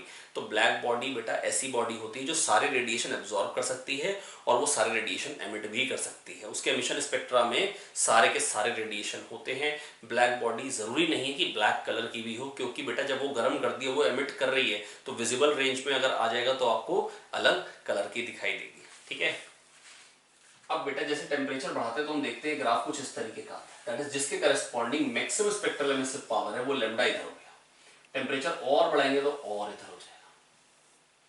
तो लैम्डा टेम्परेचर बढ़ाते बढ़ाते लैम्डा कम होता जाएगा, तो लैम्डा एम टी जो होता है प्यारे बच्चों वो कांस्टेंट होता है ना, and this is known as Wien's displacement law. ऐसा होना भी चाहिए, टेम्परेचर ज्यादा होगा तो ज्यादा एनर्जी वाले रेडिएशन ही तो ज्यादा निकलेंगे, ज्यादा टेम्परेचर पे ज्यादा एनर्जी वाले रेडिएशन ही ज्यादा निकलेंगे, ज्यादा टेम्परेचर पे ज्यादा एनर्जी वाले रेडिएशन ही ज्यादा निकलेंगे।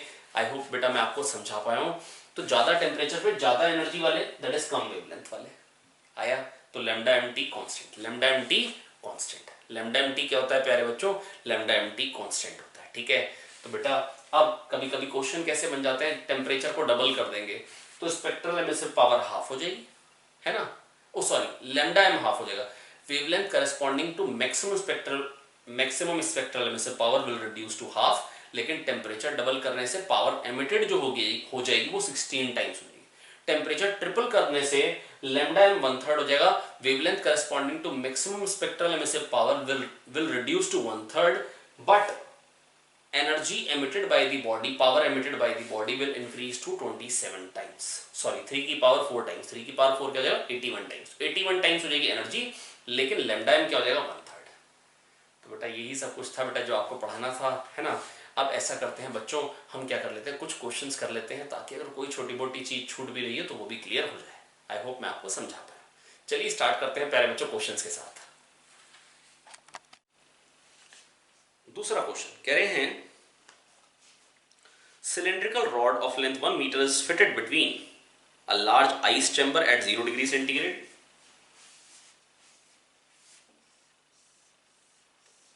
ये ice chamber है 0 डिग्री सेंटीग्रेड पे,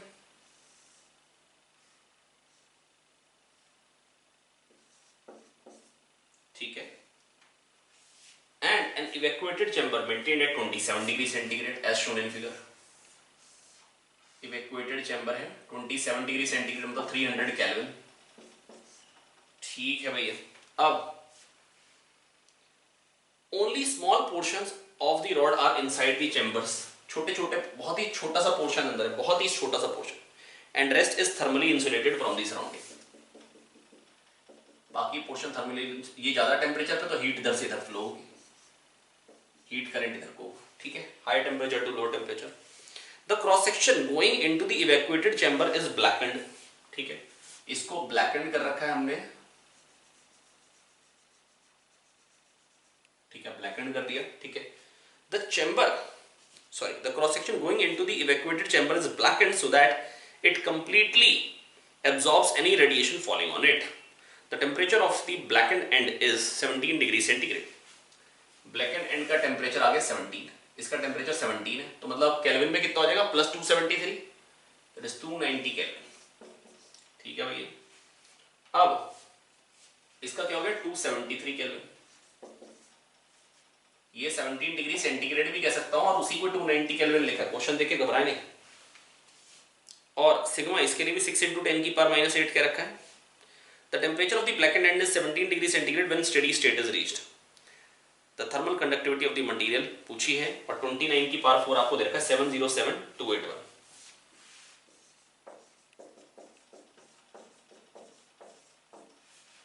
हालांकि कैलकुलेशन तो मैं करने भी नहीं वाला हूं ज्यादा। अब बेटा के पूछा, के कितना कंडक्टिविटी, स्टेडी स्टेट है, इसका मतलब बेटा देखो पहली बात इसका टेम्परेचर ज्यादा है, इसका 300, इसका 290, तो इसको नेट में एनर्जी मिलेगी। और अगर स्टेडी स्टेट है तो जितनी इसको एनर्जी मिल रही है उतनी यहां से निकल जा रही है, तभी स्टेडी स्टेट है। स्टेडी स्टेट मतलब जो जहां पर टेम्परेचर है वही मेंटेन्ड है, जितनी थर्मल एनर्जी आ रही है उतनी चली जा रही है, जितनी थर्मल एनर्जी आ रही है उतनी ही चली जा रही है। बोलो आया, बिल्कुल आया। तो स्टेडी स्टेट का मतलब यही, जितनी एनर्जी आएगी उतनी चली जाएगी, ना टेम्परेचर किसी जगह का बढ़ेगा ना घटेगा। तो आएगी कितनी, ब्लैकेट है, एमिसिविटी 1 है। एमिसिविटी क्या है प्यारे बच्चों? 1। ठीक है, क्योंकि हमने ब्लैक कर रखा है, वो वहां पर कोई हमको कह ही रखा है कि उसको ब्लैक कर रखा है ना, तो उसको ब्लैक बॉडी की तरह ट्रीट करें, तो एमिसिविटी उसकी 1 है। तो ये कितनी एनर्जी एब्जॉर्ब करेगा? ई सिग्मा ए टी की पावर 4 माइनस टी एस की पावर 4, और जितनी एब्जॉर्ब करेगा के ए डेल्टा टी बाई एल उतनी चली जाएगी। के ए डेल्टा के ए डेल्टा टी बाई एल उतनी ही एनर्जी इधर चली जाएगी। ई 1 है, सिग्मा 6 इंटू 10 की पावर माइनस 8 है। एरिया कितना क्या रखा है प्यारे बच्चों? अरे इधर भी एरिया, वो तो कट जाएगा, तो एरिया की जरूरत नहीं। टी की पावर 4 माइनस टी एस की पावर 4। अब देखिए ध्यान से, यहां पर ये 300 पे है, ये 290, तो ये एब्जॉर्ब कर रहा है, तो एब्जॉर्प्शन वाला ज्यादा है यहां पर, बल्कि मेरे को लिखना चाहिए टी एस की पावर 4 माइनस टी की पावर 4, सॉरी, क्योंकि आने वाली ज्यादा है और जो इसका टेम्परेचर है वो कम है। तो ई सिग्मा ए टी एस की पावर 4 माइनस टी की पावर 300 की पावर 4 माइनस 290 की पावर 4। ठीक है, अरे भैया यहाँ पे सराउंडिंग का टेम्परेचर ज्यादा, तो आएगी ज्यादा निकलेगी कम, तो नेट में एब्जॉर्ब करेगा, तो जितनी यहां से मिलेगी उतनी आगे निकल जाएगी, तभी तो टेम्परेचर ना बढ़ेगा ना घटेगा। के डेल्टा टी, अब रॉड के क्रॉस टेम्परेचर डिफरेंस, जितनी इसको मिले उतना ही हीट करंट हो, उतनी ही आगे निकल जाए पर सेकेंड। टेम्परेचर डिफरेंस कितना हो गया? 17, क्योंकि ये 17 और ये 0। के डेल्टा टी बाई एल, और लेंथ कितनी रखी? शायद 1 मीटर दी थी, हाँ 1 मीटर है, तो लेंथ को 1 मीटर पुट करते हैं। अब बेटा खाली और खाली, आप देखिए एक ही अननोन है के, और एक तो अननोन होना चाहिए, नहीं तो कंफ्यूजन हो जाएगी भाई निकालना क्या है, तो एक तो अननोन होना ही चाहिए, एक तो अननोन होना ही चाहिए। समझे? बिल्कुल मक्खन है भैया, बिल्कुल ही आसान। तो आई होप मैं आपको समझा पाया हूं। ई सिग्मा ए टी एस की पावर 4 माइनस टी की पावर 4, ये जो एनर्जी मिलेगी यहां से, क्योंकि सराउंडिंग का टेम्परेचर ज्यादा है, बॉडी का कम है, तो नेट में मिलेगी ज्यादा, निकलेगी कम। तो नेट में जितनी एनर्जी मिलेगी जब उतनी ही निकल जाएगी, तो ना टेम्परेचर बढ़ेगा ना घटेगा। इसी को बोलते हैं स्टेडी स्टेट, कि जो हीट फ्लो रेट होता है हर क्रॉस सेक्शन पे सेम होता है, तो जितनी मिली उतनी निकल गई। यहां से के निकालेंगे, के की वैल्यू क्या निकल के आ रही है, अगर यहां पर पुट करेंगे तो 3.6। बेटा इस तक की वैल्यू दे रखी है, और आपको क्या चाहिए, है ना, तो के निकल के आ रहा है 3.6। ठीक है, a spherical black body of radius r radiates power h, एक सेकंड में जो थर्मल एनर्जी निकल रही है दैट इज h, है ना, और उसके बाद कह रहे हैं and it's rate of cooling is c, rate of cooling is c। ठीक है, it's density is constant, then which of the following is are true? h is proportional to, बेटा जो पावर लॉस है that is proportional to area, तो r की power क्या है? r square 4 pi r square, और ये क्या था? Volume into density, volume 4/3 pi r cube into density, और कह रहे रेट ऑफ कूलिंग c है, वो किसके प्रोपोर्शनल आएगा? अभी बताया था बेटा, रेट ऑफ कूलिंग जो आ रहा है बेटा इनवर्सली प्रोपोर्शनल टू r, क्योंकि यहां r स्क्वायर है या r क्यूब है, तो c is inversely proportional to r। अभी एक्सप्रेशन लिखा भी था, जस्ट उसी के बाद क्वेश्चन करा दिया ताकि दिमाग में बैठ जाए, है ना। पर अब क्या होता है बेटा, इस पे ना मतलब कुछ मैं आप थोड़े से टेढ़े क्वेश्चन भी करा देता हूं और आसान भी करा देता हूं, ताकि आप हर टाइप की वैरायटी को टच कर पाए। प्रोबेबली मैं आपको समझा पाया बच्चों, तो ऐसा करते हैं, इस पे कुछ एक आसान और कुछ एक टेढ़े क्वेश्चन देखते हैं। तो बच्चों क्वेश्चन है example 26, two solid copper spheres of radii 15 and 20 centimetre. बेटा दोनों कॉपर स्फीयर्स है, रेडियाई है 15 and 20 centimetre, are both at temperature 60 degree centigrade. If the temperature of surrounding is 50 degree centigrade, temperature of surrounding 50 degree centigrade, then the ratio of heat loss per second from their surface initially, ratio of heat loss per second from their surface initially. Okay करते हैं, चलिए आइए देखते हैं, पहले जगह बनाते हैं।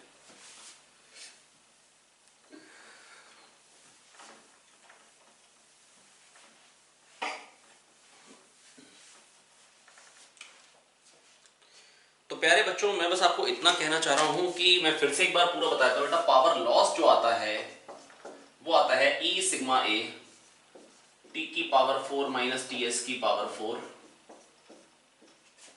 और ये होना किसके बराबर चाहिए? M S minus D T by D T, है ना, एम एस डेल्टा टी के बराबर होना चाहिए। यहां से रेट ऑफ कूलिंग निकालिए, कितना आ रहा है? Minus D T by T D T is equal to E sigma area 4 pi R square T की पावर 4 माइनस टी एस की पावर 4। बेटा अगर इसमें कंफ्यूजन हो रही तो मैं कहूंगा रिवाइंड करके दोबारा देख लीजिए, पर अगर इसमें कंफ्यूजन रह गई तो बहुत दिक्कत हो जाएगी प्यारे बच्चों।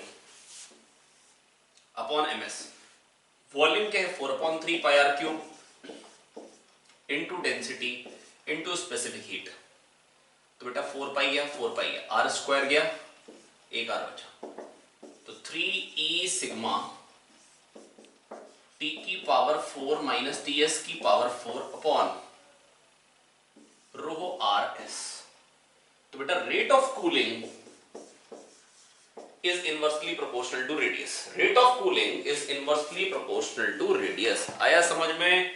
I hope बेटा समझ में आ गया। Rate of cooling is inversely proportional to radius. And जो power loss है that is proportional to area.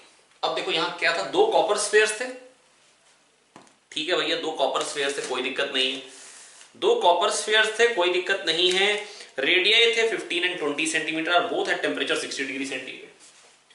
तो बेटा एक का रेडियस छोटा, एक का रेडियस बड़ा है, ठीक है, और बोथ है टेम्परेचर 60 डिग्री सेंटीग्रेड, दोनों का टेम्परेचर 60 डिग्री सेंटीग्रेड था,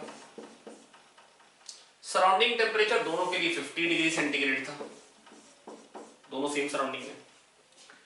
तो बेटा अब कह रहे हैं ratio of heat loss per second, मतलब पावर लॉस का रेशियो बताना है, P1 बाय P2 बताना है कितना है। बेटा एक बात बताइए, E दोनों के लिए सेम है, दोनों कॉपर है, सिग्मा तो कांस्टेंट है, T दोनों का सेम है, TS दोनों के लिए सेम, तो रेशियो दोनों, तो एरिया का रेशियो तो आ जाएगा खाली A1 बाय A2। नहीं आया समझ में? बेटा ध्यान से सोचिए, बेटा पावर का रेशियो दोनों, तो E सिग्मा T की पावर 4 माइनस TS की पावर 4, ये दोनों के लिए सेम है, तो क्या आ जाएगा A1 बाय A2 आ जाएगा। क्या आ जाएगा प्यारे बच्चों? A1 बाय A2 आया? यस, बिल्कुल समझ में आया।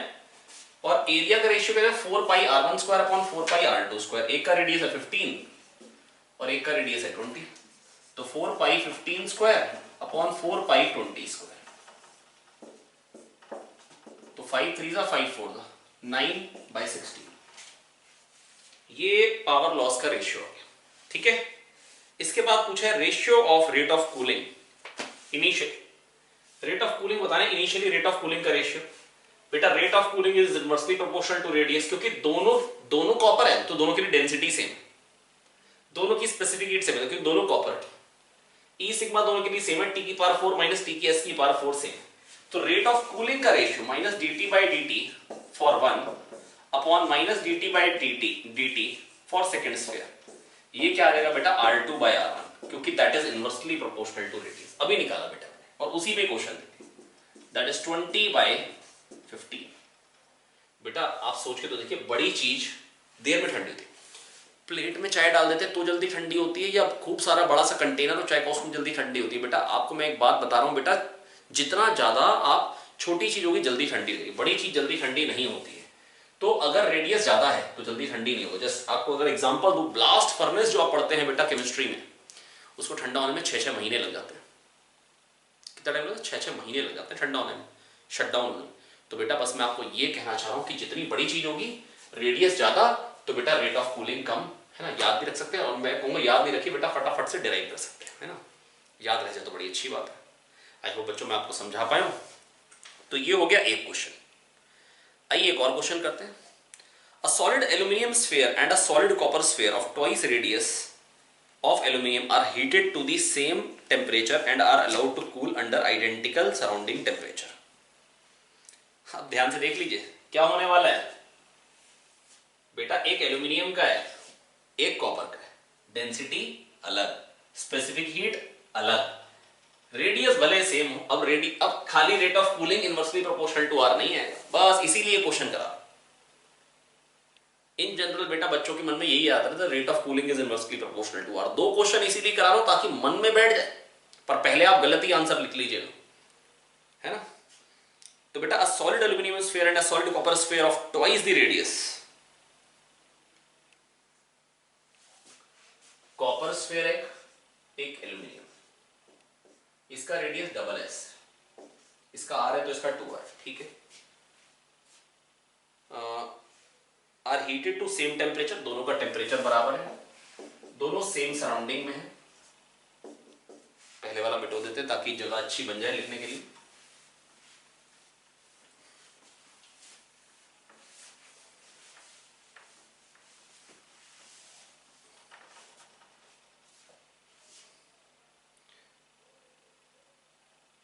Assume that emissivity of both the spheres is same, दोनों की emissivity सेम, वेरी गुड, कुछ तो सेम भी आ रहा है।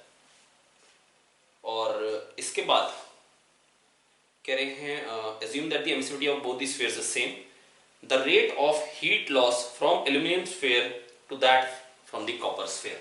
मतलब रेट ऑफ हीट लॉस मतलब एक सेकंड में कितनी थर्मल एनर्जी लूज करेगा, मतलब पावर लॉस. तो P1 बाई P2 बताना. पहला कौन सा, एल्यूमिनियम. बेटा देखो E दोनों का सेम है, कह रहे एमिसिविटी दोनों की सेम, क्वेश्चन में कह दिया. सिग्मा दोनों के लिए सेम है, टेम्परेचर दोनों का सेम है, सराउंडिंग दोनों के लिए सेम है. तो खाली एरिया का रेशियो आ जाएगा. तो P1 बाई P2 क्या आ जाएगा, 4 pi R square upon 4 pi 2 R square. तो ये क्या आ गया, 1:4. आया समझ में या नहीं आया? बिल्कुल आया. अगला part, rate of fall of temperature of the aluminium sphere to that of the copper sphere. बेटा rate of cooling of aluminium sphere to that of the copper sphere पूछ रहे हैं. स्पेसिफिक हीट दे दी आपको एल्यूमिनियम के लिए 900 और copper के लिए दे दी आपको 390. ठीक है. अब बेटा जो रेट ऑफ कूलिंग निकल के आने वाला है minus dt by dt for aluminium to rate of cooling for copper, ये क्या निकल के आने वाला है, ध्यान से देखिए. आर नीचे है, आर नीचे है तो आर ऊपर चला जाएगा, रेडियस ऑफ कॉपर ऊपर आ जाएगा, डेंसिटी ऊपर आ जाएगी, स्पेसिफिक हीट कॉपर की ऊपर आ जाएगी.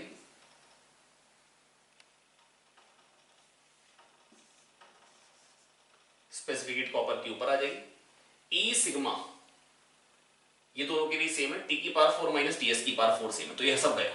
3 कांस्टेंट सेम. तो बेटा radius of aluminium, density of aluminium, specific heat of aluminium, ये आ जाएगा, बस ये आ जाएगा आंसर. तो बेटा अब रेडियस क्या क्या है, कॉपर का रेडियस क्या है 2r, एल्यूमिनियम का रेडियस क्या है r. अच्छा अब डेंसिटीज क्या क्या दे रखी है, डेंसिटीज बेटा क्या क्या दे रखी है, जस्ट एक सेकंड में देख लेता हूं डेंसिटीज के बारे में क्या कह रखा है. Density of copper is 3.4 times that of aluminium. Density of copper is 3.4 times that of aluminium. Specific heat of copper, specific heat of copper क्या रखी है बेटा आपको 390 और स्पेसिफिक हीट ऑफ एल्यूमिनियम आपको क्या रखी है प्यारे बच्चों 900. बस सॉल्व हो गया. तो प्यारे बच्चों बस मैं आपको इतना ही समझाना चाह रहा था कि करने का तरीका क्या है. होता क्या है बेटा, इसमें भी बेटा रेट ऑफ कूलिंग आता है तो इनवर्सली प्रोपोर्शनल टू आर याद रहता है. तो बेटा सेम मटेरियल हो तो हम कह देंगे ना डेंसिटी स्पेसिफिक हीट सेम, पर मटेरियल डिफरेंट होगा तो ये पूरा तामझाम आ जाएगा बेटा. पूरा एक्सप्रेशन लिखना पड़ेगा, तो आपको पूरा एक्सप्रेशन लिखना आना ही चाहिए. कुछ नहीं बेटा, पावर लॉस को किसके बराबर करना है, ms डेल्टा टी. एक सेकंड में जो टेम्परेचर ड्रॉप होता है उसको बोलते हैं rate of cooling minus dt by dt. ti से हुआ tf dt टाइम में, तो एक सेकंड में कितना डिक्रीज आएगा, minus of dt by dt, क्योंकि बेटा tf माइनस ti को dt बोलते हैं.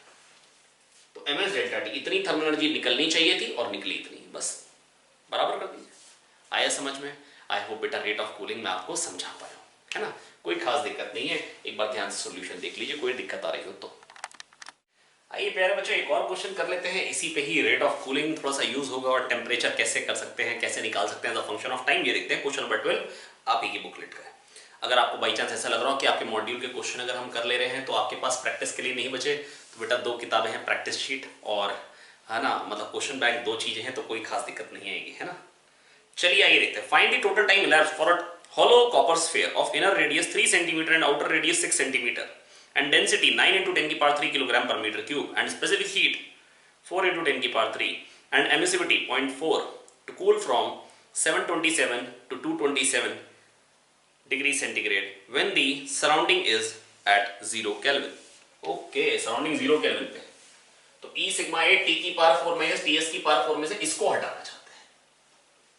ठीक है, हालांकि भी मैं सब कुछ ही हटा देता हूं पहले एक बार, फिर बता. मैं फिर से बोल दे रहा हूं. क्वेश्चन नंबर 12 है, find the total time elapsed for a copper sphere for a hollow copper sphere of inner radius 3 cm and outer radius 6 cm, density 9 into 10 की power 3 kilogram per meter cube,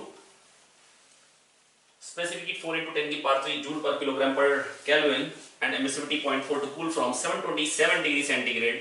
727 मतलब 1000 Kelvin, 227 मतलब 500 kelvin. 1000 से 500 kelvin होने में time कितना लगेगा ये पूछा गया है.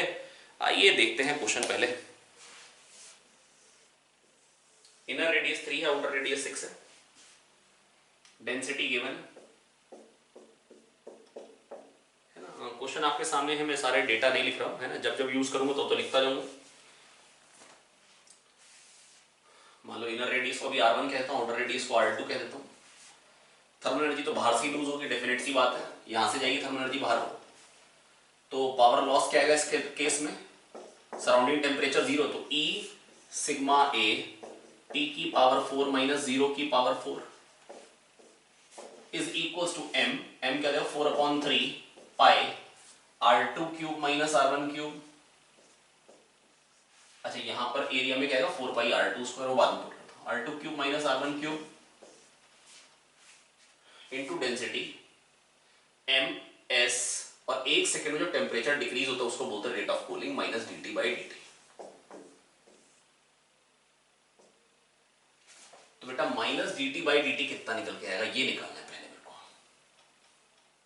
रेट ऑफ कूलिंग फटाफट से एक्सप्रेशन देखते हैं। E कितना गिवन है, जो वैल्यूज गिवन है पुट, या तो ऐसे करते ऐसे रहने देते हैं, E सिग्मा A, सबकी ये सब कांस्टेंट है, 3/4 पाई R2 cube minus R1 cube, ठीक है, रो S, ये सब गिवन है, और ये आ गया T की पावर 4। बस इस पूरी चीज को एक नाम दे देते हैं अभी C, ठीक है, क्या नाम दे दिया C, ताकि काम आसान हो जाए। तो माइनस dt, बेटा देखो सिग्मा 5.67 10 की पावर माइनस 8, एरिया 4 पाई R2 स्क्वायर, जहां से थर्मल एनर्जी लूज होगी वहां से आउटर सरफेस से, इनर सरफेस से अगर जाएगी तो इसी को ही मिल जाएगी। MS, M कैसे लिखेंगे, वॉल्यूम इनटू डेंसिटी, वॉल्यूम कितनी 4/3 पाई R2 cube minus R1 cube, ठीक है, इनटू डेंसिटी, मास आ गया MS minus dt by dt। तो माइनस dt अपॉन t की power 4 is equals to C, sorry, minus dt upon t की power 4 is equals to C dt। जब time 0 था तो टेम्परेचर 1000 केल्विन था, यही बताना है कितना टाइम लगेगा 500 होने पे, मतलब इन्होंने क्या रखा था 727 से 500 का टाइम बताइए। तो बेटा इसका इंटीग्रेशन क्या आएगा, t की पावर -3 अपॉन -3, तो -1/3 t क्यूब 1000 से 500 क्या बन जाएगी, माइनस हटाइए, lower limit minus upper limit कर लेते हैं, 1/3 बाहर ले लेते हैं, 1/1000 cube minus 1/500 cube is equals to CT। बस बेटा C की वैल्यू अब आपको वैल्यूज पुट कर करके निकालनी पड़ेगी, है ना। तो अगर आपको लग रहा हो तो बस जस्ट मैं आंसर बताया, तो आंसर क्या आएगा, आंसर निकल के आ रहा है यहाँ पे 6.56 इंटू 10 की पावर 4, जो टाइम निकल के आ रहा है वो आ रहा है 6.56 इंटू 10 की पावर 4, ठीक है। आई होप बच्चों मैं आपको समझा पाया हूँ। बेटा कुछ नहीं करना था बेटा, E सिग्मा A T की पावर 4 माइनस TS की पावर 4, है ना। ये जो पावर लॉस है इसको किसके बराबर की, MS डेल्टा T के बराबर किया। 1 सेकंड में जो टेम्परेचर ड्रॉप होता है वो माइनस dt बाई dt। तो यहाँ से बेटा वेरिएबल सेपरेबल फॉर्म है, टेम्परेचर वर्सेस टाइम में आप बड़े आराम से रिलेशन निकाल सकते हैं। डिफरेंशियल इक्वेशन बन गई, जब टाइम 0 था तो टेम्परेचर 1000 था, जब टाइम t हुआ तो टेम्परेचर 500। आई होप बच्चों मैं आपको समझा पाया, ठीक है, कोई खास दिक्कत की बात नहीं है। प्यारे बच्चों ये लास्ट लेक्चर है रेडिएशन का आपके साथ, हीट ट्रांसफर पूरा यूनिट यहीं पे खत्म होता है। आई होप क्वेश्चंस आपको समझ में आए होंगे, है ना। नहीं तो बेटा कमेंट बॉक्स में डालिए, हम डेफिनेटली आपको रिवर्ट करेंगे, लेकिन आप कोशिश करिए बेटा जो भी क्वेश्चन नहीं समझ में आया उसको कम से कम 2-3 बार देखें, कोशिश करें खुद से समझे। ऐसा नहीं कि हर चीज बिल्कुल स्पून फीडिंग की तरह आपको मिल जाए, ऐसा नहीं हो पाएगा। आप थोड़ा सा एक बार खुद भी ट्राई करें। ये माने कि टीचर सामने है, अगर आप एक एक स्टेप सुन रहे हैं, टीचर का एक एक स्टेप नोट कर रहे हैं तो कोई दिक्कत नहीं आएगी। पर अगर आप मतलब अगर आप केवल और केवल बेड पे लेट के ये वीडियो देख रहे हैं तो बेटा कोई फायदा नहीं हुआ ये वीडियो देखने का। ये वीडियो को देखने का फायदा तब है जब बिल्कुल आप अटेंटिव हैं, माने कि टीचर आपके सामने है, जैसे रिस्पेक्टफुल तरीके से आप क्लास में बैठते हैं वैसे ही आप चेयर टेबल लीजिए, बैठिए, एक एक स्टेप सुनिए, एक एक स्टेप नोट करिए, कोई दिक्कत नहीं रहेगी। और बढ़िया मेहनत करते रहे, आगे बढ़ते रहे बच्चों, keep working hard. Bye bye, मिलते हैं नेक्स्ट वीडियो में, थैंक यू।